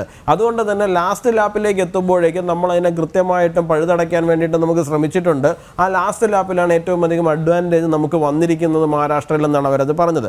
അതുകൊണ്ട് തന്നെ അതിനെ കൃത്യമായിട്ട് ഐഡൻറ്റിഫൈ ചെയ്യാനും അതിനെ റെക്ടിഫൈ ചെയ്യാനും വേണ്ടിയിട്ട് നിയമസഭാ തെരഞ്ഞെടുപ്പിൽ നമുക്ക് സാധിക്കുമെന്നും അതിന് വേണ്ടിയിട്ടുള്ള പ്രവർത്തനങ്ങൾ ഇതിനോടകം അവിടെ ആരംഭിച്ചിട്ടുണ്ട് എന്നും പറഞ്ഞു. രാഹുൽ ഗാന്ധി എടുത്ത് വീശിയിരിക്കുന്ന ഈ പറയുന്ന കാസ്റ്റ് എന്ന് പറയുന്ന ആ വാള് അത്യന്തം ഭീതിതമാണ് എന്നുള്ള കാര്യം ഓരോ ഹിന്ദു സമുദായങ്ങളുടെ ഇടയിലും, ജാതി സമുദായങ്ങളുടെ ഇടയിൽ വലിയ ഭയത്തോടു കൂടിയാണ് എത്തിയിരിക്കുന്നത്. അതിനോടൊപ്പം തന്നെയാണ് ഈ വഖഫ് ബോർഡിൻ്റെതായ ഇഷ്യൂസും കയറി വന്നിരിക്കുന്നത്. അതായത് ഹിന്ദുക്കളെ ജാതി പറഞ്ഞ് ഭിന്നിക്കുക, അപ്പുറത്ത് ഈ പറയുന്ന വഖഫ് ബോർഡ് ഉൾപ്പെടെയുള്ള കാര്യങ്ങളിൽ അവർക്ക് കൃത്യമായിട്ട് സംരക്ഷണം കൊടുക്കുക, അതിന് വേണ്ടുന്നതായിട്ടുള്ള എല്ലാ കാര്യങ്ങളും പൊളിറ്റിക്കലി ചെയ്തു കൊടുക്കുക. ഇത് രണ്ടും കോൺട്രഡിക്ടറി ആയിട്ട് പോകുന്ന കാര്യങ്ങളാണ്. ഇത് പല ആൾക്കാർക്കിടയിലും, പല നേതാക്കൾക്കിടയിലും അവർ, അതായത് എന്താണ്, തൽക്കാലം ഞങ്ങൾ മുന്നോട്ട് ഇറങ്ങണ്ട എന്ന് വിചാരിച്ചിരിക്കുന്നവരുടെ ഇടയിൽ പോലും വലിയ ആശങ്ക ഉണ്ടാക്കുന്ന സാഹചര്യം ഉണ്ടാവുകയും അവർ വീട്ടിലിരുന്ന ആൾക്കാർ പോലും പുറത്തേക്ക് ഇറങ്ങിയിട്ട് നമുക്കും 10 വോട്ട് പിടിക്കാമെന്ന് പറയുന്ന സാഹചര്യങ്ങൾ ഗ്രൗണ്ട് ലെവലിൽ ഉണ്ടാക്കുകയും ചെയ്തിട്ടുണ്ട്. അതുകൊണ്ട് രാഹുൽ ഗാന്ധിയുടെ ഈ പറയുന്ന കാർഡ്, കോൺഗ്രസിൻ്റെ ഈ കാർഡ്, ജോർജ് സോറോസ് അവിടുന്ന് പഠിപ്പിച്ചു കൊടുത്തിരിക്കുന്ന ഈ കാർഡ് ലോക്സഭാ തെരഞ്ഞെടുപ്പിൽ വർക്കൗട്ട് ആയിട്ടുണ്ട്. അത് എല്ലാ ദിവസവും വെള്ളിയാഴ്ചയല്ല എന്ന് അവർ ഓർക്കുന്നത് നല്ലതായിരിക്കും. ശ്രീ വേണു മറുപടി പറയാം. അല്ല, ഇതിനകത്തിപ്പോ ഈ മോഹൻ വർഗീസ് സാറ് പറഞ്ഞ് അവസാനിപ്പിച്ചെടുത്തുനിന്ന് ഞാൻ തുടങ്ങാം. അതായത് ഹരിയാന ഞങ്ങൾക്കൊരു മുന്നറിയിപ്പായിരുന്നു. നിശ്ചയമായും ഹരിയാനയിൽ വലിയ ഭൂരിപക്ഷം ഞങ്ങൾ പ്രതീക്ഷിച്ചു, അത് കിട്ടുമെന്നുള്ള ഒരു ഘട്ടത്തിലേക്ക് വരെ വന്നു എന്നുള്ളതാണ്. അവിടെ 80 സീറ്റിൽ ഏതാണ്ട് 20-ലധികം സീറ്റുകൾ ഞങ്ങൾക്ക് പോയത് പരിമിതമായ വോട്ടുകൾ, 126 വോട്ടിന് വരെ തോറ്റ സീറ്റുകളുണ്ട്. വളരെ പരിമിതമായ സീറ്റുകൾ ഞങ്ങൾ തോറ്റ, അങ്ങനെയാണ് ഭരണം അവിടെ പോകാനിടയായത്. അത് ഞങ്ങൾക്കൊരു മുന്നറിയിപ്പായിരുന്നു. ആ മുന്നറിയിപ്പ് വളരെ ഫലപ്രദമായി മുൻകരുതലുകൾ ഞങ്ങൾ എടുത്തത് കൊണ്ടാണ് മഹാരാഷ്ട്രയിൽ ഞങ്ങളുടെ മഹാവികാസ് അഘാഡിയിൽ മറ്റ് പൊട്ടൽ ചീറ്റലുകൾ ഒന്നുമില്ലാതെ സീറ്റ് വിഭജനം പൂർത്തിയാക്കി. പിന്നെ സ്വാഭാവികമായും ഒരു മുന്നണിക്കകത്തുണ്ടാകുന്ന ചെറിയ തർക്കങ്ങൾ ഒഴിച്ച് വളരെ ഭംഗിയായി സീറ്റ് വിഭജനം പൂർത്തീകരിച്ച് ഞങ്ങൾ ഒറ്റക്കെട്ടായി ആ തെരഞ്ഞെടുപ്പിനെ നേരിട്ടു. അതുകൊണ്ട് ഞങ്ങളിപ്പോഴും ശുഭാപ്തി വിശ്വാസത്തിലാണ്. അത് ഇവിടെ ശ്രീ യുവരാജ് ഗോകുൽ പറയുന്ന പോലെ രാഹുൽ ഗാന്ധി ഉയർത്തിയിരിക്കുന്നത് ഇന്ത്യ ഇന്ന് അഭിമുഖീകരിക്കുന്ന ഒരു പൊതു പ്രശ്നമാണ്. ജാതി സെൻസസ് എന്ന് പറയുന്നത് ഒരു യാഥാർത്ഥ്യം നിലനിൽക്കുന്നു. അർഹതപ്പെട്ടവർക്ക് അവരുടെ വിഹിതം കിട്ടുന്നില്ല എന്നുള്ളത് കൊണ്ട് ആ സർവേ നടത്തണം എന്നുള്ളത് അത് ഇന്ത്യയിലെ ജനങ്ങൾ ഏറ്റെടുത്തു എന്നുള്ളതാണ്. ഇവിടെ നമ്മൾ മനസ്സിലാക്കേണ്ടത് ഈ മഹാരാഷ്ട്രയിൽ ഇപ്പം മോഹൻ വർഗീസ് സാർ പറഞ്ഞ രണ്ട് കാര്യത്തെ ഞാൻ അംഗീകരിക്കുന്നു. ഒന്ന്, പ്രകാശ് അംബേദ്കറുടെ ഈ വാഞ്ചിത് മഹാസഭ എന്ന് പറയുന്ന പണ്ട് BR അംബേദ്കറുടെ റിപ്പബ്ലിക്കൻ പാർട്ടി ഓഫ് ഇന്ത്യ ആയിരുന്നു. അതിൽ നിന്ന് ഒരു വിഭാഗം പിളർന്ന് രാമദാസ് അട്ടുവാലയുടെ നേതൃത്വത്തിൽ ഇപ്പൊ BJPയുടെ ഒപ്പം ഉണ്ട്. അദ്ദേഹം കേന്ദ്രമന്ത്രിയും MP-യും സംസ്ഥാനത്ത് MLA-യും ഒക്കെ ആയി ദീർഘകാലം ഉണ്ടായിരുന്നതാണ്. അപ്പം അതിന്റെ ബദൽ വിഭാഗമായിട്ടുണ്ടായിരുന്ന ഈ സഖ്യം അവര് 6 മുതൽ 12% വരെ വോട്ടുകൾ പല തെരഞ്ഞെടുപ്പുകളിലും നേടിയിട്ടുണ്ട്.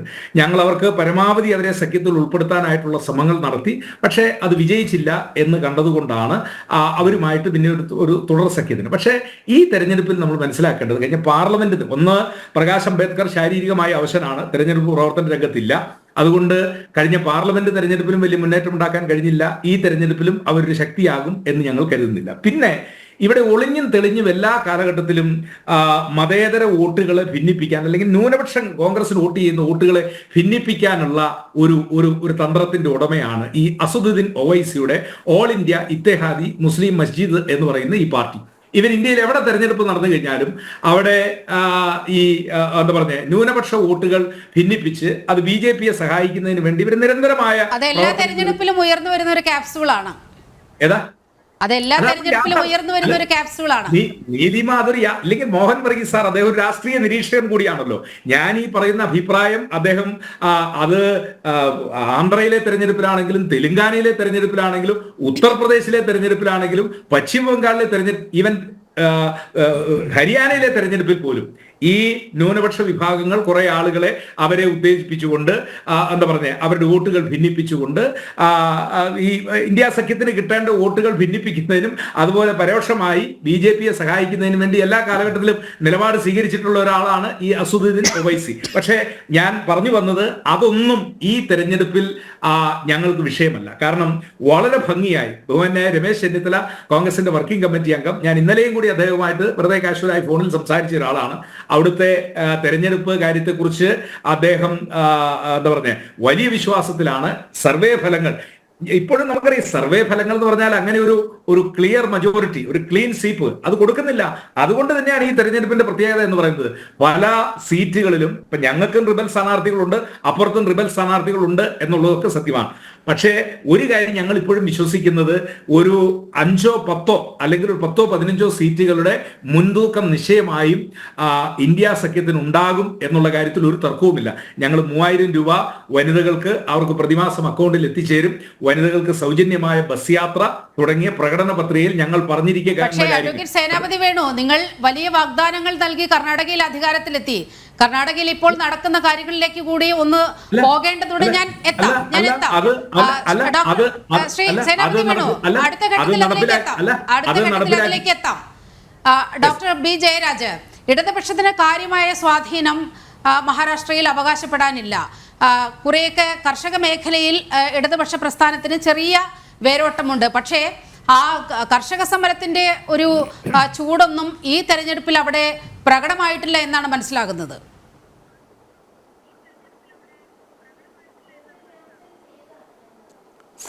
കർഷക സമരത്തിന്റെ ചൂട് ഈ തെരഞ്ഞെടുപ്പിലല്ല, എല്ലാ തെരഞ്ഞെടുപ്പിലും നിലനിൽക്കും. കാരണം എന്ന് വെച്ചാൽ കർഷക സമരം ഒന്നുകൊണ്ട് മാത്രമാണ് ഈ ആബ്കി ബാർ 400 പാർ എന്ന് പറഞ്ഞ മുദ്രാവാക്യത്തിലേക്ക് BJPക്ക് അടുക്കാൻ പോലും എത്താനായതിൻ്റെ പ്രധാനപ്പെട്ട കാരണം, ഇന്ത്യ മുന്നണി മുന്നിലേക്ക് വന്നതിൻ്റെയും ഒരു സുപ്രധാന കാരണം കർഷക സമരം തന്നെയാണ്. കർഷകരെ ഫോർഗറ്റ് ചെയ്തുകൊണ്ട്, കർഷകരെ തൃണവൽഗണിച്ചുകൊണ്ട് ഇന്ത്യയിലെ ഒരു രാഷ്ട്രീയ പാർട്ടിക്കും മുന്നോട്ട് പോകാനാകില്ലെന്നുള്ള ഒരു ഉജ്ജ്വലമായ മുദ്രാവാക്യമാണ് കർഷക സമരം മുന്നോട്ട് വെച്ചത്. അതിനെ ബാരിക്കേഡുകൾ വെച്ച് തകർക്കാൻ ശ്രമിച്ചാലും ഇനി ബുൾഡോസർ കൊണ്ട് ഇടിച്ചു നിരത്തിയാലും ഒന്നും ജനങ്ങളുടെ ആത്മവീര്യത്തെ കെടുത്താനാവില്ല എന്ന് പറഞ്ഞത് കർഷക സമരം തന്നെയാണ്. കർഷക സമരത്തിൻ്റെ വേരോട്ടമുള്ള മണ്ണ് തന്നെയാണ്. കർഷക തൊഴിലാളികളുണ്ട്, കർഷക യൂണിയനുണ്ട്, അതുപോലെ തന്നെ തൊഴിലാളി വർഗ്ഗങ്ങളുടെ CITUവിൻ്റെ നല്ല ഒരു സ്വാധീന മേഖലയുള്ളതാണ്. പക്ഷേ അത് വോട്ടുകളാക്കി മാറ്റാൻ കഴിയുമെന്ന് പറഞ്ഞാൽ അങ്ങനെ വോട്ടുകളാക്കി മാറ്റാൻ കഴിയില്ല. ചിതറിക്കിടക്കുന്ന വോട്ടുകളാണ്. ഒരു മണ്ഡലത്തിൽ തീർച്ചയായിട്ടും നമുക്ക് സ്വാധീനമുള്ളൊരു മണ്ഡലമുണ്ട്. ആ ഒരു മണ്ഡലം അല്ലാതെ വലിയ മെച്ചമൊന്നും അവിടെ മഹാരാഷ്ട്രയിൽ ഉണ്ടാക്കാൻ പറ്റുന്നില്ല. പക്ഷേ ഇന്ത്യ മുന്നണി എന്നുള്ള രീതിയിൽ മുന്നണിയായിട്ട് മത്സരിക്കുമ്പോൾ ആ വോട്ടുകൾ ഇന്ത്യ മുന്നണിയുടെ സ്ഥാനാർത്ഥികൾക്ക് കൃത്യമായിട്ട് എത്തിച്ചേരാനുള്ള സംവിധാനങ്ങൾ കൃത്യമായി ഏർപ്പെടുത്തിയിട്ടുണ്ട്, അത് എല്ലാ സ്ഥലത്തും. അപ്പോൾ അവിടെയുള്ള പല സഖാക്കളുമായിട്ട് ഞാൻ ചർച്ചയിൽ ഏർപ്പെടുകയുണ്ടായി. അവരെല്ലാം പറഞ്ഞത് നമ്മൾ അപ്രസക്തമായെന്ന് കാണുന്ന പല സ്ഥലങ്ങളിലും വളരെ നല്ല രീതിയിലുള്ള പ്രവർത്തനങ്ങൾ ട്രേഡ് യൂണിയൻ മേഖലയിൽ CITU നടത്തുന്നുണ്ട്. അതുപോലെ തന്നെ CPM-ന് നല്ല വേരോട്ടമുള്ള സ്ഥലങ്ങളാണ്. CPI യൂണിയനും CPIക്ക് നല്ല വേരോട്ടമുണ്ട്. CPIക്കും കർഷക പ്രസ്ഥാനങ്ങളുണ്ട്. കർഷക സമരമായിട്ട് ബന്ധപ്പെട്ട് മഹാരാഷ്ട്രയിൽ വേരോട്ടമുള്ളൊരു സ്ഥലമാണ്. പക്ഷേ നാഗ്പൂരിൽ RSS ഹെഡ്ക്വാർട്ടേഴ്സ് ഉണ്ടെങ്കിലും നാഗ്പൂരിലെ RSSകാർക്ക് ഗ്രാസ് റൂട്ട് ലെവലിൽ ഈ യുവരാജ് ഗോകുൽ പറഞ്ഞതുപോലെ ചലനങ്ങൾ ഉണ്ടാക്കാനും അല്ലെങ്കിൽ മോഹൻ വർഗീസ് പറഞ്ഞതുപോലെ RSSൻ്റെ ബാക്കിംഗ് ഉണ്ടെങ്കിൽ അവിടെ അങ്ങ് വലിയ മാറ്റം വരുത്താൻ പറ്റുമെന്നുള്ളൊരു നാഗ്പൂർ വേറിട്ട് നിൽക്കുന്ന ഒരു തുരുത്ത് പോലെയാണ് മഹാരാഷ്ട്രയിൽ മറ്റു പല ഫാക്ടേഴ്സാണ് വർക്ക് ചെയ്യുന്നത്. ഇന്ത്യയിലുള്ള മുഴുവൻ കേന്ദ്രങ്ങൾ RSS കേന്ദ്രങ്ങളെ നയിക്കുന്നത് നാഗ്പൂരാണെങ്കിലും Maharashtra itself as a whole എടുക്കുകയാണെന്നുണ്ടെങ്കിൽ അത്ര വലിയ സ്വാധീനമൊന്നും മറ്റ് ഇന്ത്യൻ RSS എന്ന പ്രസ്ഥാനത്തെ ഇകഴ്ത്തിക്കാട്ടാൻ എവിടെയെല്ലാം വേദികളുണ്ട് അവിടെയെല്ലാം ഉപയോഗപ്പെടുത്തും. താങ്കളുടെ പ്രസ്ഥാനവും അങ്ങനെ ഉപയോഗപ്പെടുത്തും. ശ്രീ യുവരാജ് ഗോകുൽ, ഈ കർഷക സമരവുമായി ബന്ധപ്പെട്ടൊക്കെ ഇവർ ഉയർത്തുന്ന വലിയ വിഷയങ്ങൾ എനിക്ക് കുറച്ചുകൂടെ സമയം തരണം. നീലിമ, ഒരു ചർച്ചയല്ലേ, ഒരു ബാലൻസ്ഡ് ടൈമൊക്കെ തരൂ. എന്താണ് ഇങ്ങനെ എനിക്ക് സംസാരിക്കാൻ അനുവദിക്കാത്തത്? താങ്കൾ മുഴുമിപ്പിക്കൂ. എന്നാൽ പറഞ്ഞു വന്നത് പൂർത്തിയാക്കൂ.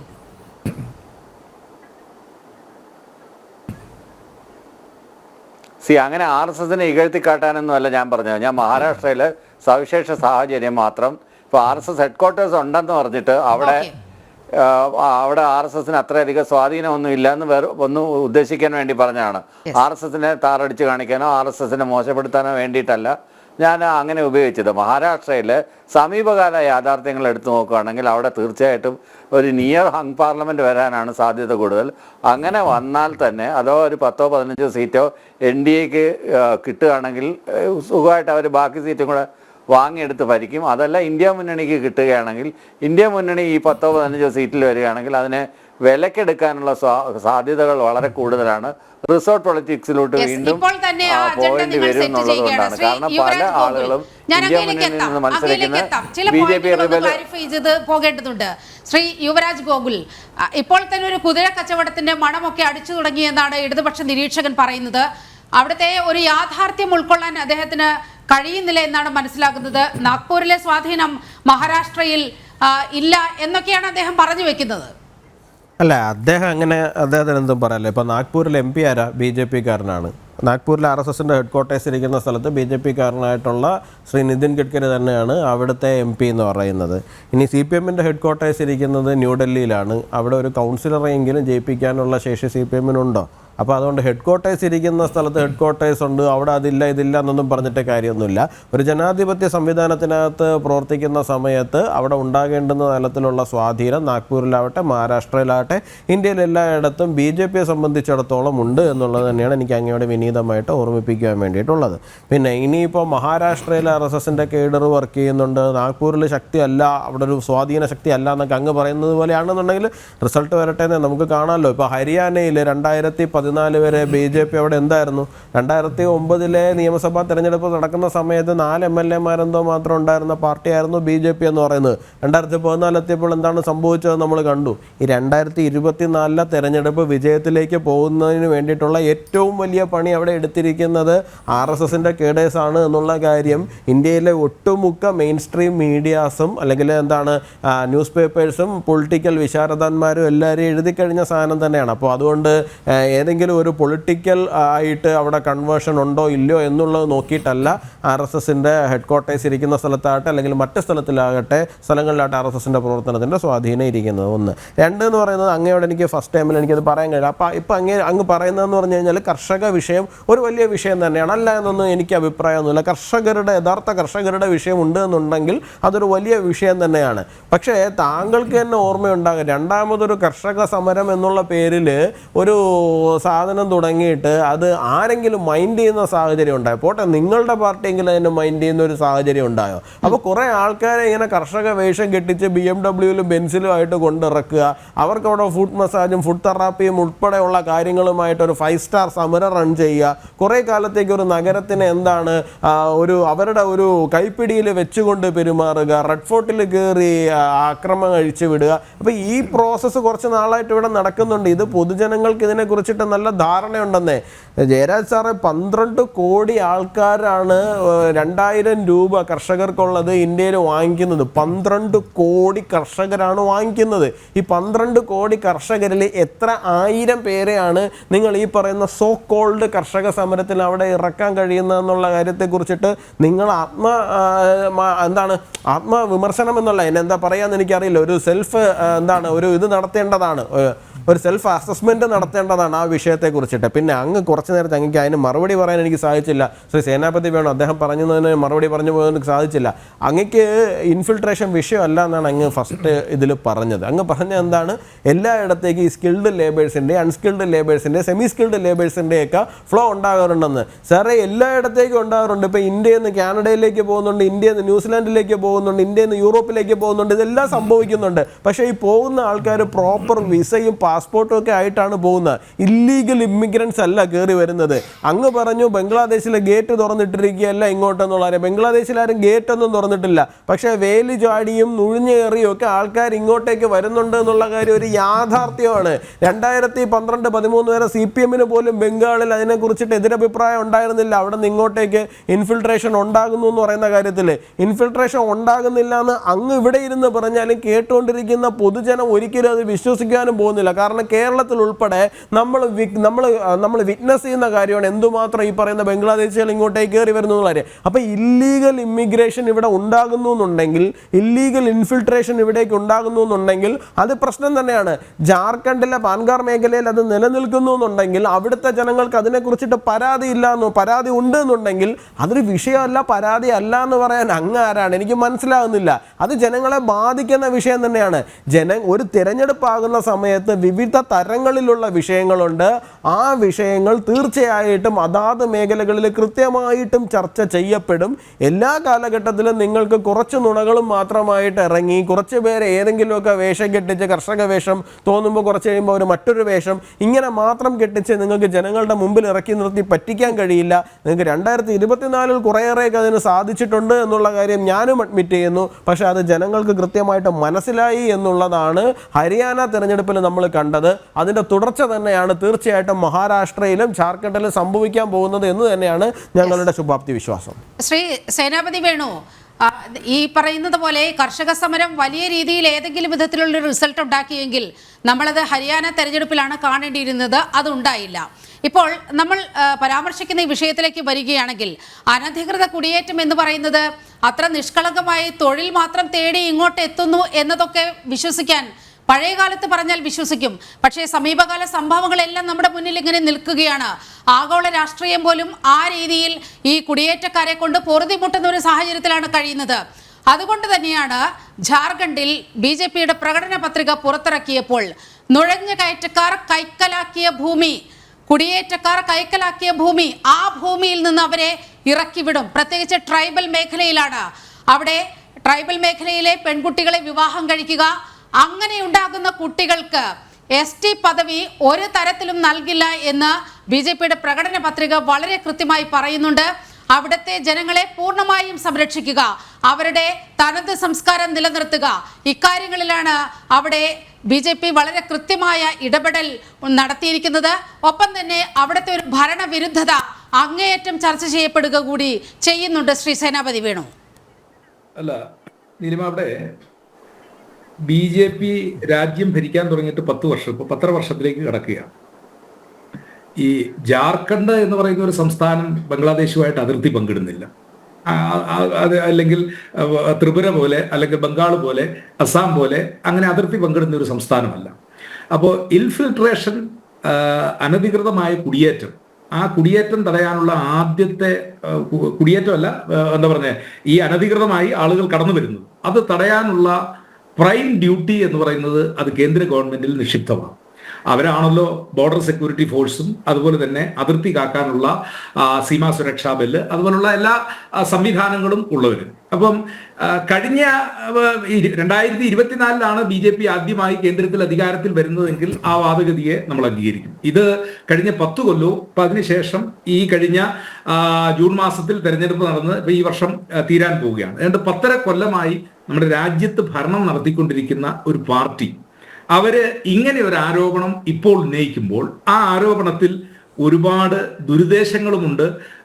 അതോടൊപ്പം തന്നെ അത് മറ്റ് ചില എന്താ പറഞ്ഞ വികാരങ്ങളെയൊക്കെ ഇളക്കി വിടുന്നതിന് വേണ്ടി മാത്രമാണ്. ഞങ്ങൾ ഇപ്പോഴും ആവശ്യപ്പെട്ടിട്ടുള്ള ഒരു കാര്യം, അനധികൃതമായി കടന്നു വന്നിട്ടുള്ള ആളുകളെ കണ്ടെത്താനും അവരെ പുറത്താക്കാനും അനധികൃതമായിട്ട് ആളുകൾ വരാതിരിക്കാനും, ഇവിടെ യുവരാജ് പറഞ്ഞ പോലെ വേലി ചാടി വരാതിരിക്കാനും അവിടെ വേലി കെട്ടി സംരക്ഷിക്കാൻ ബാധ്യസ്ഥമായ ഒരു സർക്കാർ, ഒരു ഗവൺമെന്റ്.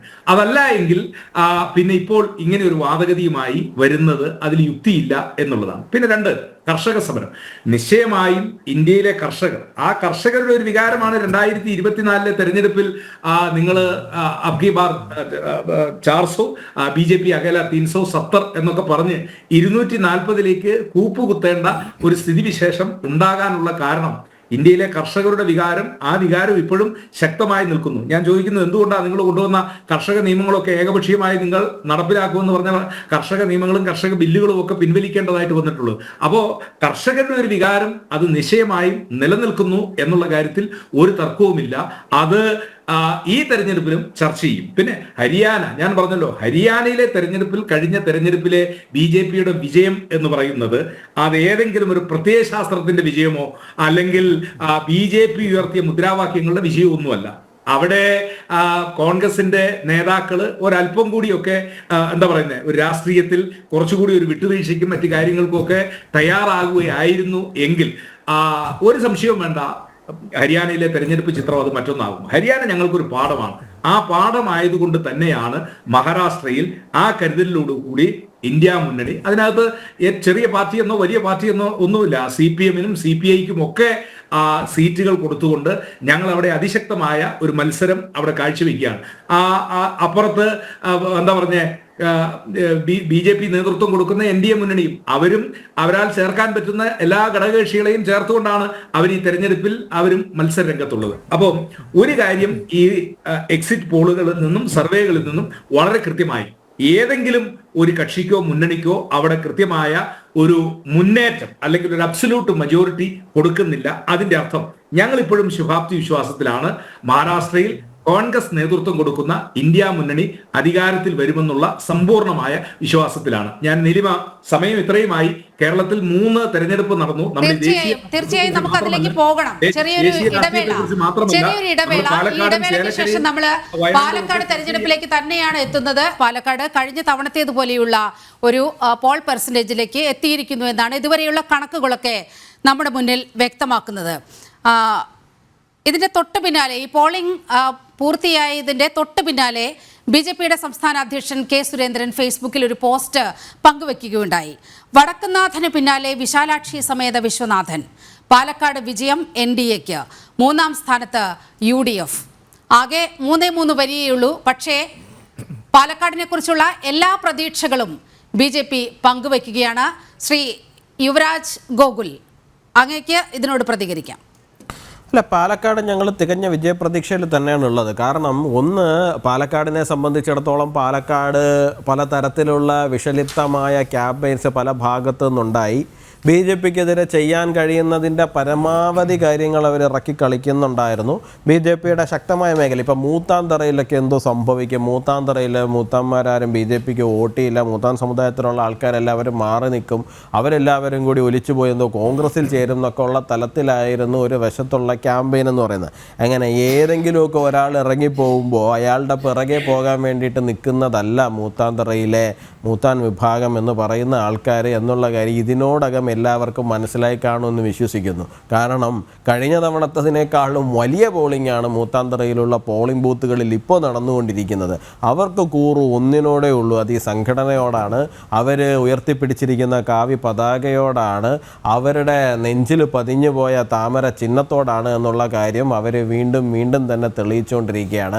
അവർക്ക് ഈ മണ്ണിനോടാണ് കൂറ്, ഭാരതത്തോടാണ് കൂറ്, ഹൈന്ദവതയോടാണ് കൂറ്. അവരത് വളരെ വ്യക്തമായിട്ട് ഈ തെരഞ്ഞെടുപ്പിലും അവർ വളരെ സ്പഷ്ടമായിട്ട് തന്നെ കാണിച്ചുകൊണ്ടിരിക്കുകയാണ്. അത് വൈകാരികമായിട്ടുള്ളൊരു വിഷയം തന്നെയാണ്.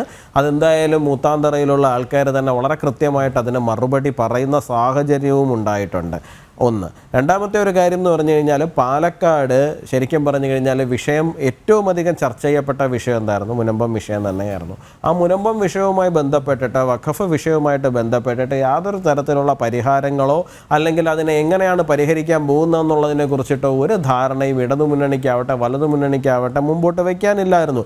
അതിന് പകരം ഏറ്റവും അവസാന നിമിഷം ലത്തീൻ നേതാക്കളുമായിട്ട്, സഭാ നേതാക്കളുമായിട്ടൊക്കെ പോയിട്ടൊരു ചർച്ച നടത്തിയതിന് ശേഷം തൊട്ടടുത്ത ദിവസം ഇന്നത്തെ UDFൻ്റെ നേതാവായിട്ടുള്ള PK കുഞ്ഞാലിക്കുട്ടി ഒരു ഉളുപ്പുമില്ലാണ്ട് അദ്ദേഹം വന്നു നിന്നിട്ട് പറയുകയാണ് മുനമ്പത്തേത് വഖഫ് ഭൂമിയാണ്, അവിടെ ഉള്ള ആൾക്കാർക്ക് മറ്റെവിടെയെങ്കിലും അവരെ കൊണ്ട് താമസിപ്പിക്കണം എന്നുള്ള കാര്യത്തിൽ. ആ ഭൂമി അവരുടെ മണ്ണാണ്. ആ മണ്ണിൽ നിന്ന് അവരെന്തിനാണ് ഒഴിഞ്ഞു പോകുന്നത്? ആരെങ്കിലും വന്ന് അവിടെ ക്ലെയിം വയ്ക്കുന്ന സമയത്ത് അവിടെയാണ് UDFൻ്റെ കാപട്യം എന്ന് പറയുന്നത്.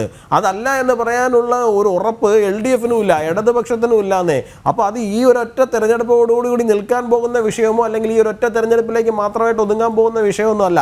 UDFും LDFും ഇതേ കാപട്യം തുടരാനാണ് ഉദ്ദേശിക്കുന്നതെന്നുണ്ടെങ്കിൽ അത് വരും തെരഞ്ഞെടുപ്പുകളിൽ തീർച്ചയായിട്ടും റിഫ്ലക്റ്റ് ചെയ്യും. അത് ഒരു വശം. എന്തായിരുന്നാലും ശരി തന്നെയാണ് K. സുരേന്ദ്രൻ BJP സംസ്ഥാന അധ്യക്ഷൻ പറഞ്ഞതുപോലെ തന്നെ വിശാലാക്ഷി സമേതനായിട്ടുള്ള വടക്കുന്നാഥൻ തന്നെ കേരളത്തിലുണ്ടാകും. വടക്കുന്നാഥൻ മണ്ണിൽ താമര വിരിഞ്ഞിട്ടുണ്ട്. അതിന്റെ തുടർച്ചയായിട്ട് പാലക്കാടും താമര വിരിയുക തന്നെ ചെയ്യും. അതായത് ഡോക്ടർ B. ജയരാജ്, ഈ പാലക്കാട് ഉപതെരഞ്ഞെടുപ്പിൽ ഏറ്റവും അധികം ചർച്ച ചെയ്യപ്പെട്ട ഒരു വിഷയം എന്ന് പറയുന്നത് വഖഫ് അധിനിവേശത്തെക്കുറിച്ചുള്ള വാർത്തകൾ തന്നെയാണ്. പ്രത്യേകിച്ചും മുനമ്പം. ആ വിഷയത്തിൽ അവിടുത്തെ NDA സ്ഥാനാർത്ഥി C. കൃഷ്ണകുമാർ പലവട്ടം ആവശ്യപ്പെട്ടു, ഇടത് വലത് മുന്നണികൾ ഇക്കാര്യത്തിൽ ഒരു അഭിപ്രായം പറയൂ, മുനമ്പത്തുകാർ അവിടെ നിന്ന് ഇറങ്ങണോ, അവിടെ നിൽക്കണോ, നിങ്ങളൊരു അഭിപ്രായം പറയൂ എന്ന് പറഞ്ഞു. പക്ഷേ ഒരു തരത്തിലുള്ള പ്രതികരണവും ഇരു മുന്നണികളിൽ നിന്നും ഉണ്ടായില്ല. പ്രത്യേകിച്ച് സർക്കാരിനെ നയിക്കുന്ന LDF അത്തരത്തിൽ ഒരക്ഷരം മിണ്ടാൻ പോലും തയ്യാറായില്ല. ഒരു പ്രഹസന ചർച്ച വിളിച്ചു. ആ ചർച്ചയിലും ഒരു തരത്തിലുള്ള തീരുമാനവുമായില്ല. മുനമ്പംകാർക്കൊപ്പമല്ല ഇടത് വലത് മുന്നണികൾ എന്ന് വളരെ കൃത്യമായി തെളിയിക്കപ്പെട്ട ഒരു ഉപതെരഞ്ഞെടുപ്പ് കാലമാണ് നമ്മുടെ മുന്നിലൂടെ കടന്നുപോയത്.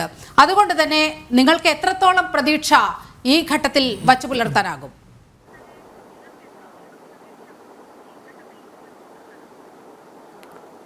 ഒരു കാര്യം നീലിമ മനസ്സിലാക്കേണ്ടത്, പാലക്കാട് ഉപതെരഞ്ഞെടുപ്പിലെ മുഖ്യ വിഷയമായിരുന്നില്ല മുനമ്പം എന്നുള്ളതാണ്. മുനമ്പം മാത്രമായിരുന്നില്ല അവിടുത്തെ വിഷയം.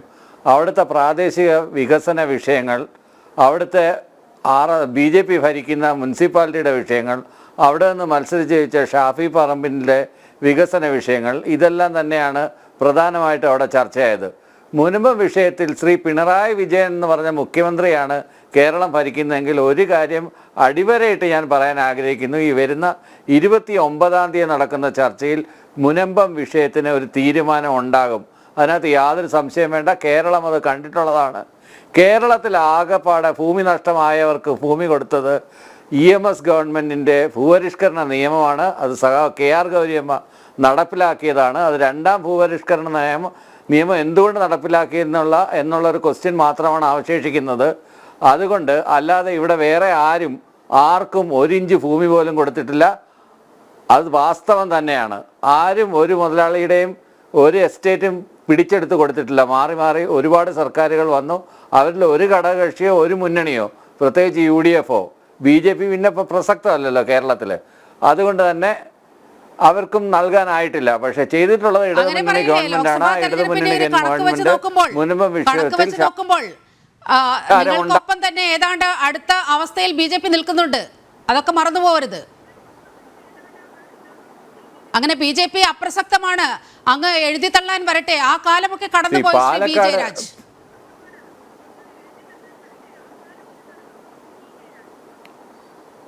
അത് ഒരു പ്രത്യേക സാഹചര്യത്തിലാണ്. BJP സാധാരണഗതിയിൽ ചെയ്തുകൊണ്ടിരുന്നത് എന്താണ്? ഇലക്ഷൻ വരുന്നുണ്ട് UDF-ഉമായിട്ട് വോട്ട് കച്ചവടം നടത്തിയിട്ട് UDF-ന് വോട്ട് കൊടുത്ത് ജയിപ്പിക്കുന്നതായിരുന്നു കെ കരുണാകരൻ്റെ കാലം തൊട്ട് തുടങ്ങി വന്നിരുന്ന ഒരു പ്രവർത്തന രീതി. ഇപ്പോഴാണ് BJP-കാർക്ക് വോട്ട് ചെയ്യാൻ തുടങ്ങിയത്.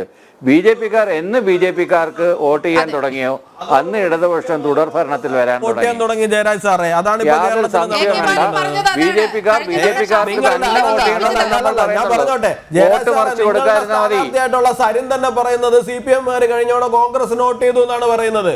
അതുകൊണ്ട് നിങ്ങൾ അങ്ങോട്ടേക്കൊന്നും പോവാതെ BJP-കാർക്ക് വോട്ട് ചെയ്ത് തുടങ്ങിയെന്നുണ്ടെങ്കിൽ അതോടുകൂടി CPM-കാർ കോൺഗ്രസ്സുകാർക്ക് വോട്ട് ചെയ്ത് തുടങ്ങി എന്നുള്ള കാര്യം നിങ്ങൾ സമ്മതിക്കണം.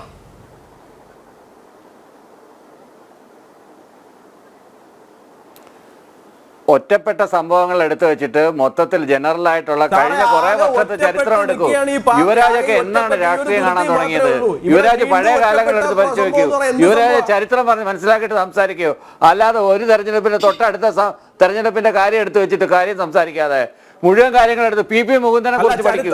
PP മുകുന്ദൻ ഇവിടെ എന്തെല്ലാം ചെയ്തെന്നുള്ളതിനെ കുറിച്ച് പഠിക്കൂ. എങ്ങനെയാണ് BJP കോൺഗ്രസിന് വോട്ട് കാര്യങ്ങളൊക്കെ മനസ്സിലാക്കണം. അല്ല പാലക്കാട് കഴിഞ്ഞ തെരഞ്ഞെടുപ്പിന് കഴിഞ്ഞ 2 തെരഞ്ഞെടുപ്പിലെ കാര്യമാണ് ഞാൻ പറയേണ്ടത്. BJP സംബന്ധിച്ച കാര്യം പറയുമ്പോൾ കഴിഞ്ഞ 2 തെരഞ്ഞെടുപ്പിലെ കാര്യം ഞാൻ പറയണ്ടേ, അല്ലാണ്ട് 1960-ലെ 70-ലെ 80-ലെ കാര്യം പറഞ്ഞിട്ട് കാര്യമില്ലല്ലോ. BJP 2 തവണ വന്നിട്ടുള്ളൂ. RSS അതിനു മുമ്പ് ശക്തമായിരുന്നല്ലോ. യുവരാജ് ഗോകുൽ RSSന്റെ വോട്ടിന്റെ കാര്യമാണ് ഞാൻ പറഞ്ഞത്. സംഘപരിവാർ എന്ന് പറയുമ്പോൾ BJP ഹനുമാൻ സേന എല്ലാം ഞങ്ങൾ ഒരുപോലെ തന്നെ കാണുന്നുള്ളൂ. അതിനകത്ത് BJP അതിനൊരു ജനാധിപത്യ മോഹമോ RSSന് വേറെ മോഹമോ ബജരംഗ ദളിന് വേറെ മോഹമോ നമ്മൾ കാണുന്നില്ല. RSSന്റെ കാര്യമാണ് ഞാൻ പറഞ്ഞത്. RSS ആണ് സ്ഥിരമായി PP മുകുന്ദന്റെ നേതൃത്വത്തിൽ. അതിന് കൂടുതൽ എന്തിനാ പറയുന്നത്? അത് രാമപിള്ള സാറിന്റെ അടുത്ത് എന്ന് ചോദിക്കൂ. അദ്ദേഹം പറഞ്ഞു സമയം കിട്ടുവാണെങ്കിൽ അദ്ദേഹമായിട്ട് പോയിരുന്നു സംസാരിക്കൂ. അദ്ദേഹം ഡീറ്റെയിൽ ആയിട്ട് പറഞ്ഞുതരും ഈ കഥകളെല്ലാം. സാറേ, നിങ്ങൾ ഇപ്പോഴത്തെ കാര്യം പറയുന്നത് രാമപിള്ള സാറിന്റെ ഇപ്പോഴത്തെ കാര്യമല്ലേ പറഞ്ഞത്? ഇപ്പോഴത്തെ കാര്യം ഞാൻ പറഞ്ഞത് BJPക്ക് വോട്ട് ചെയ്യുകയാണെങ്കിൽ ഉറപ്പായിട്ടും P സരിൻ അവിടെ ജയിച്ചു വരും. അതിനകത്ത് യാതൊരു സംശയവും വേണ്ട. BJP-കാർക്ക് വോട്ട് ചെയ്യുകയാണെങ്കിൽ CPM-കാർ വോട്ട് ചെയ്യോ? CPM-കാർ CPM-കാർക്ക് മാത്രമേ വോട്ട് ചെയ്യത്തുള്ളൂ. സരിൻ തന്നെയല്ലേ പറഞ്ഞത് CPM-കാർ കോൺഗ്രസിനാണ് വോട്ട് ചെയ്തതെന്ന്? നിങ്ങളുടെ സ്ഥാനാർത്ഥി തന്നെയാണ് പറയുന്നത് CPM-കാർ കോൺഗ്രസിനാണ് വോട്ട് ചെയ്തതെന്ന്. മതേതര വോട്ടുകൾ കഴിഞ്ഞ പ്രാവശ്യം ചെയ്തെന്നാണ് പറഞ്ഞത് സരിൻ. അല്ലാതെ CPM-കാർ വോട്ട് ചെയ്തെന്നൊന്നും അല്ല പറഞ്ഞത്. മതേതര എന്ന് പറഞ്ഞു കഴിഞ്ഞാൽ CPM-കാർ മാത്രമേ ഉള്ളൂ. മതേതരായിട്ട് ചിന്തിക്കുന്ന ഒരുപാട് അധികം ആളുകളുണ്ട്. മതേതര വോട്ടുകൾ അങ്ങോട്ട് പോയി എന്നാണ് പറഞ്ഞത്. അല്ലാതെ CPM-കാർ വോട്ട് ചെയ്തെന്നല്ല പറഞ്ഞത്. നിങ്ങൾ അങ്ങനെ കൂട്ടി വായിക്കാതെ മതേതര വോട്ടുകൾ തന്നെയാണ് പറഞ്ഞത്. അതെന്താ? അല്ല, അപ്പൊ മതേതര വോട്ട് എന്താ CPM-ന് കിട്ടാതിരുന്നേ? മതേതര വോട്ട് CPM-ന് വേണ്ടേ?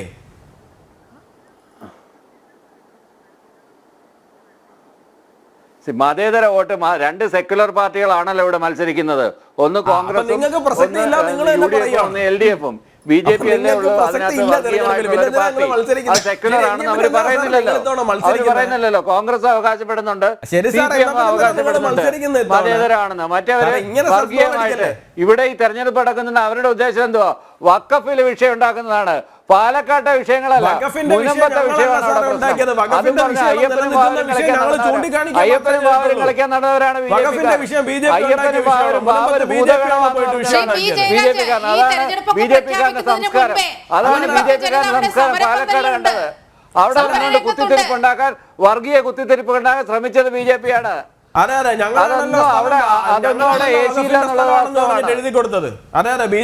നിങ്ങളുടെ രാഷ്ട്രീയ വിഷയം വർഗീയതയാണ്. തീരുമാനം ഉണ്ടാക്കാൻ പറയും. മറ്റ് ഗസ്റ്റുകൾ ഇവിടെ ഉണ്ട്, അവർക്ക് സംസാരിക്കണം. അതുകൊണ്ട് ഞാൻ ശ്രീ മോഹൻ വർഗീസ്, പാലക്കാട് ഇപ്പോൾ കെ സുരേന്ദ്രൻ വളരെ കൃത്യമായ ഒരു ശുഭാപ്തി വിശ്വാസം പ്രകടിപ്പിച്ചിരിക്കുകയാണ്. അവിടെ UDF 3ാം സ്ഥാനത്തേക്ക് പോകും എന്ന ഒരു അഭിപ്രായം കൂടി BJPയുടെ സംസ്ഥാന അധ്യക്ഷൻ പങ്കുവച്ചിട്ടുണ്ട്. എങ്ങനെയാണ് പാലക്കാട്ടെ കാര്യങ്ങളെ കാണുന്നത്? വളരെ കൃത്യമായി അവിടെ വഖഫ് വലിയ രീതിയിൽ ചർച്ച ചെയ്യപ്പെടുന്ന ഒരു സാഹചര്യമുണ്ടായി. ഇരു മുന്നണികൾക്കും ഒരു താല്പര്യവുമില്ലാത്ത ഒരു സ്ഥിതി അക്കാര്യത്തിൽ ഉണ്ടായി. വലിയ ഒളിച്ചുകളി നടന്നു. ഈ തെരഞ്ഞെടുപ്പിന്റെ 2 ദിവസം മുമ്പ് കുഞ്ഞാലിക്കുട്ടിയെ അങ്ങോട്ടേക്ക് അയച്ച് ലത്തീൻ അതിരൂപതയുമായി ഒരു ചർച്ച നടത്തി ഒരു അനുനയ നീക്കത്തിന് ശ്രമിക്കുകയൊക്കെ ഉണ്ടായി. പക്ഷേ മുസ്ലിം ലീഗാണോ ഇത്തരത്തിൽ അനുനയ നീക്കം നടത്തേണ്ടത് ഈ കാര്യത്തിലൊക്കെ? ഇവിടെ 2 കാര്യങ്ങളാണ്. ഒന്ന് വഖഫിൻ്റെ കാര്യം, മറ്റേത് ശ്രീ കെ സുരേന്ദ്രൻ നടത്തിയ പ്രസ്താവന അല്ലെങ്കിൽ അദ്ദേഹത്തിൻ്റെ ഫേസ്ബുക്ക് കുറിപ്പ്. 3 വരികളിലുള്ള ഫേസ്ബുക്ക് കുറിപ്പിൽ ആദ്യഭാഗത്ത് കണ്ട ആത്മവിശ്വാസം, ഭാരതീയ ജനതാ പാർട്ടി ജയിച്ചു വരുമെന്ന് പറയുന്ന ആത്മവിശ്വാസം മനസ്സിലാക്കാം. കാരണം അത് BJPയുടെ സംസ്ഥാന അധ്യക്ഷനാണ് ശ്രീ കെ സുരേന്ദ്രൻ. എന്നാൽ കെ സുരേന്ദ്രൻ 2ാം സ്ഥാനത്ത് ഇടതുപക്ഷ സ്ഥാനാർത്ഥി ശ്രീ സരിൻ വരും എന്ന് പറയുന്നതിൻ്റെ യുക്തി എനിക്ക് പൂർണ്ണമായി മനസ്സിലായിട്ടില്ല. കാരണം യഥാർത്ഥത്തിൽ ഇതുവരെ ഉണ്ടായിരുന്ന പോൾ നറേറ്റീവ്, ഇന്ന് രാവിലെ ഈ പ്രസ്താവന വരുന്നത് വരെയുള്ള ആ ഒരു നറേറ്റീവ് എന്ന് പറയുന്നത് അന്തിമഘട്ടത്തിൽ കോൺഗ്രസ് വേഴ്സസ് BJP എന്ന നിലയിലേക്ക് മത്സരം ഒരു 2 ഹോഴ്സ് റേസിലേക്ക് നീങ്ങുന്നു. മറുവശത്ത് പിന്നെ 3ാം സ്ഥാനത്തേക്ക് പി സരിൻ പോകുമെന്ന നിലയിൽ നിന്നും കെ സുരേന്ദ്രൻ ഒറ്റയടിക്ക് LDFന് 2ാം സ്ഥാനം ചാർത്തി കൊടുക്കുന്നു എങ്കിൽ അതിന് പിന്നിൽ കുറച്ച് കണക്കുകൾ കൂടി, ഒരു ഇതുവരെയുള്ള കണക്കുകൾ മാത്രമാണ്. ഇപ്പോഴത്തെ തെരഞ്ഞെടുപ്പിന് എന്തും സംഭവിക്കാം, വോട്ട് പെട്ടിയിലായി കഴിഞ്ഞു, എന്തും സംഭവിക്കാം, അതേക്കുറിച്ച് പറയാൻ ഞാനാളല്ല. പക്ഷേ ഇതുവരെയുള്ള കണക്കുകൾ നോക്കുകയാണെങ്കിൽ ക്രമാനുഗതമായി LDFിൻ്റെ വോട്ട് ഷെയറും അതിൻ്റെ ഇമ്പാക്റ്റും പാലക്കാട് മണ്ഡലത്തിൽ കുറഞ്ഞു വരുന്നൊരു കാഴ്ചയാണ്. 2011 മുതൽ ബെഞ്ച് മാർക്കായിട്ട് എടുക്കുകയാണെങ്കിൽ 2011 നിന്നും 16ലേക്ക് വന്നപ്പോൾ 2000 വോട്ട് കുറഞ്ഞു, 16 നിന്നും 21 വന്നപ്പോൾ വീണ്ടും 2000 വോട്ട് കുറഞ്ഞു. അതുമാത്രമല്ല ശതമാനക്കണക്കിൽ വലിയ കുറവാണ് വന്നിരിക്കുന്നത്. അതേസമയം BJPക്ക് ഓരോ തെരഞ്ഞെടുപ്പിലും 2011 ലഭിച്ച 19% vote Shobha Surendran 2016 29%, metroman E Sreedharan 35% കൊണ്ടുവന്നു എന്ന് പറയുമ്പോൾ അവിടെ വളർച്ച സംഭവിച്ച ഏക പാർട്ടി BJP തന്നെയാണ്. കോൺഗ്രസിനും അവിടെ പിന്നാക്കം സംഭവിച്ചു. കോൺഗ്രസ് സ്ഥാനാർത്ഥി ജയിച്ചു എന്ന് പറയുമ്പോൾ, ഷാഫി പറമ്പിൽ വിജയിച്ചു എന്ന് പറയുമ്പോഴും ആദ്യ തെരഞ്ഞെടുപ്പിൽ വിജയിച്ചു 6000 ചില്ലുവാനം വോട്ടിന്, 2ാം തെരഞ്ഞെടുപ്പിൽ 16,000 ചില്ലുവാനം വോട്ടിന് ജയിച്ചു 2016. 3ാം തെരഞ്ഞെടുപ്പ് വന്നപ്പോൾ ഷാഫി പറമ്പിലിൻ്റെ ഭൂരിപക്ഷം കേവലം 3856 വോട്ടിലേക്ക് ചുരുങ്ങി. ഇവിടെ വോട്ട് ഷെയറും കുറയുന്ന ഒരു കാഴ്ചയുണ്ടായി. അപ്പം മേൽക്കൈ BJPക്ക് ക്രമാനുഗതമായി ഉണ്ടായി എന്ന് പറയുന്നത് ശരിയാണ്. ആ അർത്ഥത്തിൽ പറയുമ്പോൾ ശ്രീ സുരേന്ദ്രൻ പ്രകടിപ്പിക്കുന്ന ആത്മവിശ്വാസത്തിന് അടിസ്ഥാനമുണ്ട്. പക്ഷേ 2021 പലരും കാണുന്നത് മെട്രോമാൻ എന്ന ഈ ശ്രീധരൻ ലഭിച്ച വ്യക്തിപരമായി ലഭിച്ച വോട്ടാണ്. ആ വോട്ടുകൾ അതേപോലെ തന്നെ ഇപ്പോഴത്തെ BJP സ്ഥാനാർത്ഥി ശ്രീ C കൃഷ്ണകുമാറിന് ലഭിച്ചു കൊള്ളണമെന്നില്ല. അപ്പോൾ ആ ഒരു യാഥാർത്ഥ്യം അവിടെ നിൽക്കെ CPMന് എങ്ങനെയാണ് 2ാം സ്ഥാനം, അല്ലെങ്കിൽ സരിൻ എങ്ങനെ 2ാം സ്ഥാനം കൊടുക്കാനാവും? കാരണം ഈ പറയുന്ന 2 മേഖലകളാണ്. ഒന്ന് ഗ്രാമീണ മേഖല, അവിടെ പിരായിരി പഞ്ചായത്തുണ്ട്, അവിടെ കോൺഗ്രസിനാണ് മേൽക്കൈ പരമ്പരാഗതമായി. അതുപോലെ കണ്ണാടി പഞ്ചായത്ത്, അവിടെ CPMും കോൺഗ്രസും ഏതാണ്ട് കട്ടയ്ക്ക് നിൽക്കുന്നു. CPM ഭരണത്തിലിരിക്കുന്ന പഞ്ചായത്താണ്. 8-7 എന്ന രീതിയിൽ വാർഡുകൾ അവർ തമ്മിൽ വീതിച്ച് എടുക്കുന്നു. അതുപോലെ മറ്റൊരു പഞ്ചായത്ത് മാത്തൂർ പഞ്ചായത്ത്, അവിടെയും CPMനും കോൺഗ്രസിനും ഏതാണ്ട് തുല്യ പിൻബലമാണ്. എന്നാൽ നഗരസഭാ ഭാഗത്തേക്ക് വരുമ്പോൾ BJPക്ക് നിർണായകമായ മേൽക്കൈയുണ്ട്. അത് നഗരസഭാ തിരഞ്ഞെടുപ്പിൽ വീണ്ടും കണ്ടതാണ്. കഴിഞ്ഞ 2 പ്രാവശ്യം തുടർച്ചയായി നഗരസഭയുടെ ഭരണം കൈയാളുന്നത് BJPയാണ്. കേരളത്തിലെ BJP നഗരസഭ ഭരിക്കുന്ന ഏക പ്രദേശം, ഏക സിറ്റി, ഏക ടൗൺഷിപ്പ് പാലക്കാടാണ്. അപ്പോൾ അവിടെ നോക്കുമ്പോൾ അവിടെയാണ് 60 മുതൽ 70% വരെ വോട്ട് വരുന്നത് അവിടെ നിന്നാണ്. അപ്പം നഗരസഭയിലെ, നഗരമണ്ഡലത്തിലെ മേഖലയിലെ മേൽക്കൈ നിലനിർത്താൻ കഴിയുകയും ഗ്രാമീണ മേഖലയിൽ മെച്ചപ്പെട്ട പ്രകടനം കാഴ്ചവെക്കുകയും ചെയ്താൽ, അങ്ങനെ സംഭവിച്ചാൽ BJPക്ക് ശ്രീ കെ സുരേന്ദ്രൻ പറയുന്ന ഒരു വിജയമുണ്ടാകാം. പക്ഷേ CPM എല്ലാ മേഖലകളിലും പുറകോട്ട് തന്നെയാണ്. നഗരമണ്ഡലത്തിൽ കേവലം 7 വാർഡാണ്. 52 വാർഡുകളിൽ BJPയുടെ കൈവശം 28 വാർഡുകളാണുള്ളത്. കേവലം 7 വാർഡുകൾ മാത്രമാണ് CPMൻ്റെ വാർഡ് കൗൺസിലേഴ്സ് ഉള്ളത്. അവിടെ കോൺഗ്രസിനാണ് 2ാം സ്ഥാനം. അപ്പോൾ അവിടെ കോൺഗ്രസ് പാർട്ടിക്ക് 2ാം സ്ഥാനത്തേക്ക്, ഇപ്പോൾ അങ്ങനെ വരുമ്പോൾ സുരേന്ദ്രൻ്റെ കണക്കിൽ കോൺഗ്രസ് പാർട്ടിക്ക് 2ാം സ്ഥാനത്തേക്കാണ് എന്ന് പറഞ്ഞാൽ ഞാൻ അത്ഭുതപ്പെടില്ല. കാരണം കോൺഗ്രസിന് നഗരസഭാ മേഖലയിലും അതുപോലെ ഗ്രാമീണ മേഖലയിലും പഞ്ചായത്തുകളിലും സ്വാധീനമുണ്ട്. BJPക്ക് നഗരസഭയിൽ ഒരു മേധാവിത്വമുണ്ട്. അങ്ങനെ നോക്കുമ്പോൾ ഒന്നുകിൽ BJP അല്ലെങ്കിൽ കോൺഗ്രസ് എന്ന നിലയിലേക്ക് വരേണ്ടതാണ്. എനിക്ക് തോന്നുന്നത് രാഷ്ട്രീയമായി ഒരു കെ സുരേന്ദ്രൻ ഒരു അമ്പ് ചെയ്തിട്ടതാണ് അവിടെ എങ്ങനെയാണ് അതിനോടുള്ള ഭാവി പ്രതികരണം എന്ന് മനസ്സിലാക്കാൻ വേണ്ടിയാണ്. ഇനി മുനമ്പം വിഷയത്തിലേക്കും വഖഫിൻ്റെ വിഷയത്തിലേക്കും വന്നാൽ ഞാൻ വ്യക്തിപരമായി കരുതുന്നത് പാലക്കാട് അതൊരു വലിയ വിഷയം, അത് പല വിഷയങ്ങൾ ചർച്ച ചെയ്ത കൂട്ടത്തിൽ വഖഫിൻ്റെ വിഷയവും ചർച്ചയിലായി. പാലക്കാട് 22% മുസ്ലിം സമുദായം ഉള്ള ഒരു മണ്ഡലമാണ്. 3% ക്രൈസ്തവരും ബാക്കി 75% ഹൈന്ദവരുമുള്ള ഒരു മണ്ഡലമാണ്. അവിടെ ഒരു ഹൈന്ദവ ഏകീകരണമൊന്നും നടക്കത്തക്ക രീതിയിലല്ല കാര്യങ്ങളുടെ. 3 സ്ഥാനാർത്ഥികളും ഹൈന്ദവ സ്ഥാനാർത്ഥികൾ തന്നെയാണ്. അങ്ങനെ ഒരു ജാതീയമായ മതപരമായ ഒരു ഏകീകരണം അവിടെ സംഭവിച്ചിട്ടില്ല. ഏതെങ്കിലും കാരണവശാൽ ഏകീകരണം സംഭവിച്ചിട്ടുണ്ടെങ്കിൽ അത് മുൻകാലങ്ങളിൽ ഷാഫി പറമ്പിന് അനുകൂലമായി 22% മുസ്ലിങ്ങളുടെ ഏതാണ്ട് വലിയ തോതിൽ ഏതാണ്ട് പൂർണ്ണമായി തന്നെ ഷാഫി പറമ്പിലിന് അനുകൂലമായി വന്നു. ആ വോട്ട് ഇപ്രാവശ്യം അതുപോലെ തന്നെ ശ്രീ രാഹുൽ മാങ്കൂട്ടത്തിൽ എന്ന കോൺഗ്രസ് സ്ഥാനാർത്ഥിക്ക് ട്രാൻസ്ഫർ ചെയ്യാൻ കഴിയുമോ എന്നതാണ് ചോദ്യം. അങ്ങനെ ട്രാൻസ്ഫർ ചെയ്യാൻ കഴിയുമെങ്കിൽ രാഹുൽ മാങ്കൂട്ടത്തിൽ തീർച്ചയായും ശക്തമായ ഒരു മത്സരമാണ് കാഴ്ചവെക്കുന്നത്. ഒരുപക്ഷെ ചെറിയ മേൽക്കൈ ഉണ്ടാവുകയും ചെയ്യും. പക്ഷേ ഇവിടെ പോൾ നറേറ്റീവ് 2021 പോൾ നറേറ്റീവ് അല്ല. ഇവിടെ ബെഞ്ച് മാർക്കായി എടുക്കാവുന്നത് ഏറ്റവും അവസാനം വോട്ടെടുപ്പ് നടന്ന ലോക്സഭാ തെരഞ്ഞെടുപ്പാണ്. അവിടെ BJPക്ക് 43,000 വോട്ടുകളും ചെറിയൊരു മേൽക്കൈ അവിടെ കോൺഗ്രസിന് ലഭിച്ചു. അവിടെയും ഇടതുപക്ഷത്തിന് പിന്നാക്കം പോയിരിക്കുന്നു. അതുകൊണ്ട് ഇടതുപക്ഷത്തിന് 2ാം സ്ഥാനത്തേക്ക് വരാൻ ഒരു സാധ്യതയും ഞാൻ കാണുന്നില്ല. അതേസമയം കോൺഗ്രസും BJPയും തമ്മിലുള്ള അന്തിമ അഭിപ്രായം അതാണ്. ഇക്കാര്യത്തിൽ കോൺഗ്രസിന്റെ അഭിപ്രായം കൂടി തേടേണ്ടതുണ്ട്. അഡ്വക്കേറ്റ് സേനാപതി വേണുവിലേക്കാണ്. ശ്രീ സേനാപതി വേണു, BJP സംസ്ഥാന അധ്യക്ഷൻ പങ്കുവച്ച ഫേസ്ബുക്ക് പോസ്റ്റിനെ കുറിച്ചാണ് അങ്ങയുടെ അഭിപ്രായം ചോദിക്കുന്നത്. ഇവിടെ 3ാം സ്ഥാനത്തേക്ക് UDF ചെന്ന് വീഴും എന്നാണ് കെ സുരേന്ദ്രൻ ഫേസ്ബുക്ക് പോസ്റ്റിൽ പറഞ്ഞിരിക്കുന്നത്. എന്താണ് കോൺഗ്രസിന്റെ ഒരു പ്രതികരണം? ഒരു സിനിമയ്ക്കകത്ത് ശ്രീനിവാസൻ പറയുന്ന ഒരു ഡയലോഗ് ഉണ്ടല്ലോ, കിനാവ് കാണുന്നതിന് പ്രത്യേകിച്ച് മുതൽ മുടക്കൊന്നും ഇല്ലാത്തതുകൊണ്ട് നല്ലതുപോലെ കിനാവ് കാണാം. എനിക്ക് ഓർമ്മ വരുന്നത് പാറപ്പുറത്തിന്റെ അരനാഴിക നേരം എന്ന് പറയുന്ന ഒരു നോവലുണ്ടല്ലോ, കുഞ്ഞാനച്ചൻ എന്ന് പറയുന്ന കഥാപാത്രം. അപ്പൊ അരനാഴിക എന്ന് പറഞ്ഞ പോലെ ഇതിപ്പോ 48 മണിക്കൂർ നേരത്തേക്കുള്ള അദ്ദേഹത്തിന്റെ സ്വപ്നമാണ് ഫേസ്ബുക്ക് പോസ്റ്റാണ്. ഫേസ്ബുക്കിൽ പോസ്റ്റ് ഇടാൻ പ്രത്യേകിച്ച് ചെലവൊന്നും ഇല്ലാത്തതുകൊണ്ട് അദ്ദേഹത്തിന് പ്രത്യേകിച്ച് മുതൽ മുടക്കൊന്നുമില്ല. ഞാൻ നീലിമ ഇപ്പൊ ഒരു ചാനൽ ചർച്ചയിൽ ഇപ്പൊ ഒരു രാഷ്ട്രീയ നേതാവിന് ഒരു ക്രെഡിബിലിറ്റി ഒന്നും ഞാൻ ചോദ്യം ചെയ്യല്ല. കെ സുരേന്ദ്രൻ കഴിഞ്ഞ കുറെ തെരഞ്ഞെടുപ്പ് കാലത്ത് ഒരു തെരഞ്ഞെടുപ്പിൽ അദ്ദേഹം പറഞ്ഞു, ഞങ്ങൾ 35 സീറ്റ് അസംബ്ലിയിൽ നേടും, 35 സീറ്റ് നേടിക്കഴിഞ്ഞാൽ ഞങ്ങൾ കേരളത്തിന്റെ ഭരണം പിടിക്കാൻ പോകുന്നു എന്നുള്ളതാണ്. കഴിഞ്ഞ പാർലമെന്റ് തെരഞ്ഞെടുപ്പിൽ അദ്ദേഹം 1 എന്ന് കണക്ക് കൂട്ടി 1, 2, 3, 4 ഞങ്ങൾ 6 മുതൽ 12 വരെ സീറ്റുകൾ, പുറകിലത്തെ സംഖ്യ 6 ആയിരുന്നു, 12 സീറ്റുകൾ എന്നാണ്. ഞാൻ ചോദിക്കുന്ന, ഇദ്ദേഹം എന്നെങ്കിലും പറഞ്ഞിട്ടുള്ള ഏതെങ്കിലും ഒരു രാഷ്ട്രീയ പ്രസ്താവനയ്ക്ക് അതിനെന്തെങ്കിലും ഒരു ക്രെഡിബിലിറ്റി ഉണ്ട്? ഇപ്പൊ അദ്ദേഹത്തിന്റെ മനസ്സിലുള്ള ഒരു പക എന്തെന്ന് ചോദിച്ചാൽ, അദ്ദേഹത്തിന്റെ പാർട്ടിയിൽ നിന്ന് സന്ദീപ് വാര്യര് അത് കോൺഗ്രസിലേക്ക് പോയി. ഇവർക്ക് CPM-ലേക്ക് പോകുന്നതിന് കുഴപ്പമില്ല.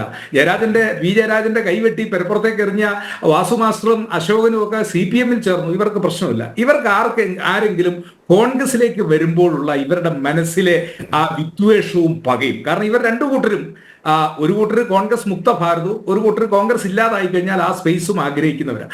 ഞാൻ നീലിമ, ഇന്ന് കേരളത്തിൽ സാമാന്യ യുക്തിയുള്ള ഏതെങ്കിലും ഒരു ആ സാഹചര്യം മുൻകൂട്ടി കണ്ടുകൊണ്ടായിരിക്കില്ലേ ഒരുപക്ഷെ BJP സംസ്ഥാന അധ്യക്ഷന്റെ ഇത്തരത്തിലൊരു പ്രസ്താവന പുറത്തു വന്നിട്ടുള്ളത്? സന്ദീപ് വാര്യർ പോയതും അതിനുശേഷം ഉണ്ടായ പ്രതികരണങ്ങളെല്ലാം നമ്മൾ കണ്ടതാണ്. അദ്ദേഹത്തോടൊപ്പം VD സതീശൻ പറഞ്ഞത് സന്ദീപ് വാര്യർക്കൊപ്പം 3-4 കൗൺസിലർമാർ അദ്ദേഹത്തോടൊപ്പം ചെന്ന് കോൺഗ്രസിലേക്ക് വരുമെന്നൊക്കെയാണ്. പക്ഷേ തെരഞ്ഞെടുപ്പിന്റെ 2 ദിവസം മുമ്പ് വളരെ കൃത്യമായി ഈ എല്ലാ കൗൺസിലർമാരെയും അണിനിരത്തിക്കൊണ്ട് BJP വലിയൊരു റാലിയാണ് പാലക്കാട് നഗരത്തിൽ നടത്തിയത്. അല്ല, ഞങ്ങൾക്ക് നീലിമ കൗൺസിലേഴ്സ് വേണ്ട, അല്ലെങ്കിൽ അദ്ദേഹത്തിന്റെ കൂടെ ആരെങ്കിലും വന്നോ എന്നുള്ളതല്ല. BJPയുടെ കേരളത്തിലെ പ്രോമിനന്റ് ആയ ഒരു ഫിഗർ, അവരിപ്പോ പറയും അവരുടെ പാർട്ടിയുടെ വെറും സംസ്ഥാന കമ്മിറ്റി അംഗമുള്ളൂ. ഇപ്പോ എത്രയോ ചാനൽ ചർച്ചകളിൽ ഞാനും അദ്ദേഹവും ഒക്കെ ഈ ജനം TVയിൽ BJPയുടെ പ്രതിനിധിയായി അദ്ദേഹം സംസാരിച്ചിട്ടുണ്ട്.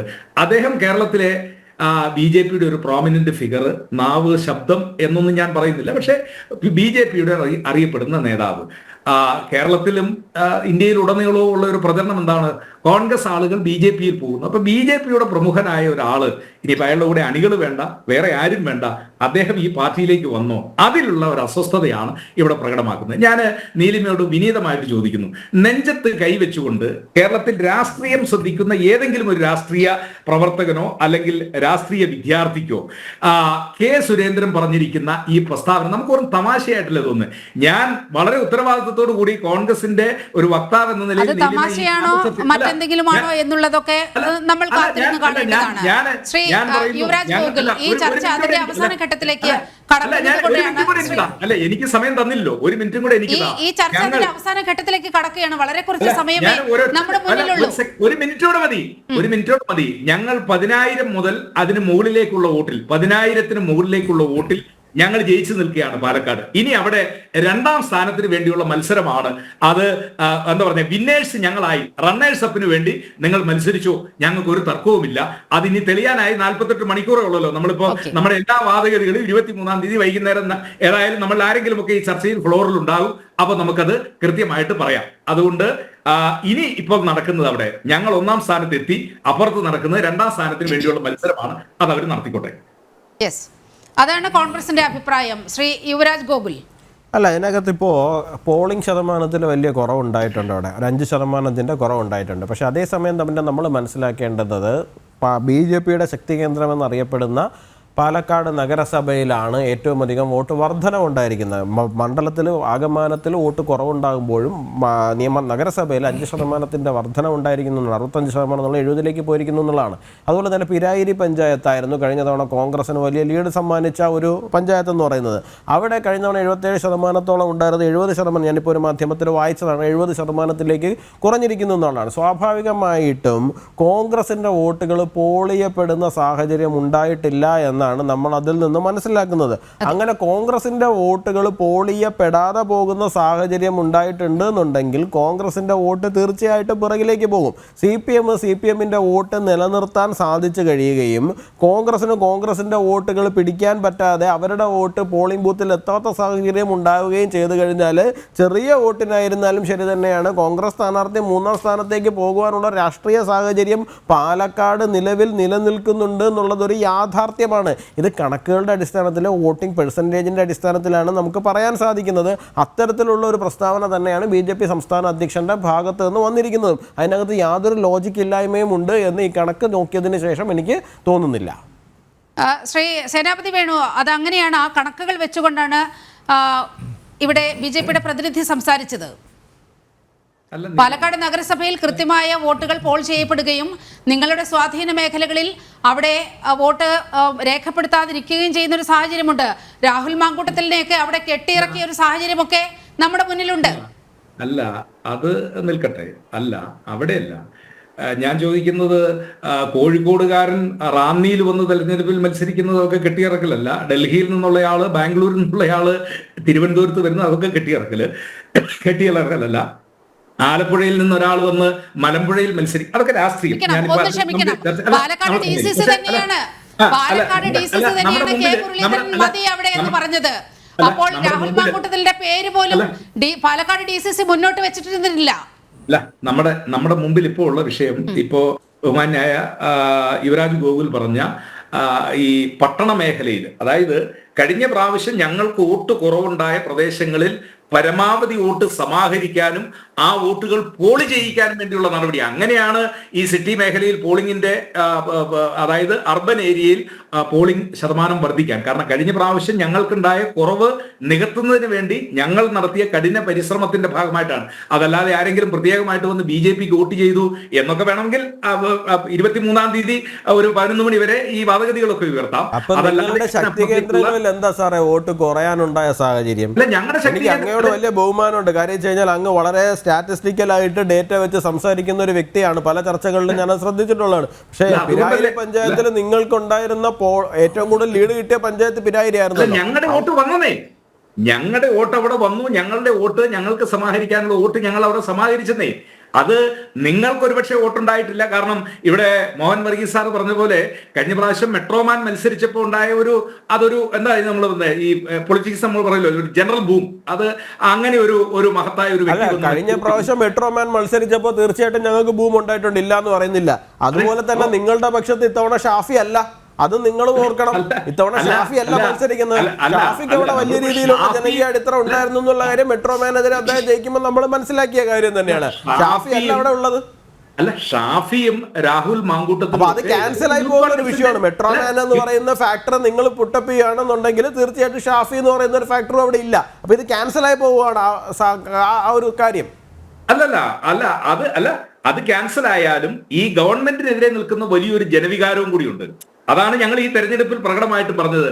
അത് ഇടതുപക്ഷത്തെ ഇപ്പോ സുരേന്ദ്രന്റെ ബഹുമാന്യായ നിങ്ങളുടെ പാർട്ടിയുടെ സംസ്ഥാന കമ്മിറ്റിയുടെ അധ്യക്ഷന്റെ ഫേസ്ബുക്ക് പോസ്റ്റ് എന്തുമാകട്ടെ, ഇടതുപക്ഷം വളരെ ദയനീയമായി ഈ തെരഞ്ഞെടുപ്പിൽ 3ാം സ്ഥാനത്തേക്ക് പോകുമെന്നുള്ള കാര്യത്തിൽ ഒരു തർക്കവുമില്ല. അതുകൊണ്ട് ഞങ്ങൾ തികഞ്ഞ ആത്മവിശ്വാസത്തിൽ, ഞങ്ങൾ ശുഭാപ്തി വിശ്വാസത്തിലാണ്. ഞങ്ങൾ നമ്മുടെ മുന്നിൽ 48 മണിക്കൂറുകൾ അങ്ങനെ നിൽക്കുകയാണ്. ഇതിനിടയിൽ എന്തെല്ലാമാണ് സംഭവിക്കാൻ പോകുന്നതെന്ന് നമുക്ക് നോക്കാം. BJP സംസ്ഥാന അധ്യക്ഷന്റെ വാക്കുകൾ, അത് അദ്ദേഹം എന്തുദ്ദേശിച്ചാണ് അദ്ദേഹം ഇത്തരത്തിൽ പറഞ്ഞത്, ഇത്തരത്തിൽ UDF 3ാം സ്ഥാനത്തേക്ക് പോകുന്നു എന്നത് പറഞ്ഞതിന്റെ കൃത്യമായ കാരണങ്ങൾ അദ്ദേഹം തന്നെ പുറത്തേക്ക് പറയാൻ സാധ്യതയുണ്ട്. ജന ഡിബേറ്റ് ഇവിടെ പൂർണ്ണമാക്കുകയാണ്. ഈ ചർച്ചയിൽ പങ്കെടുത്ത എല്ലാ അതിഥികൾക്കും വളരെയധികം നന്ദി.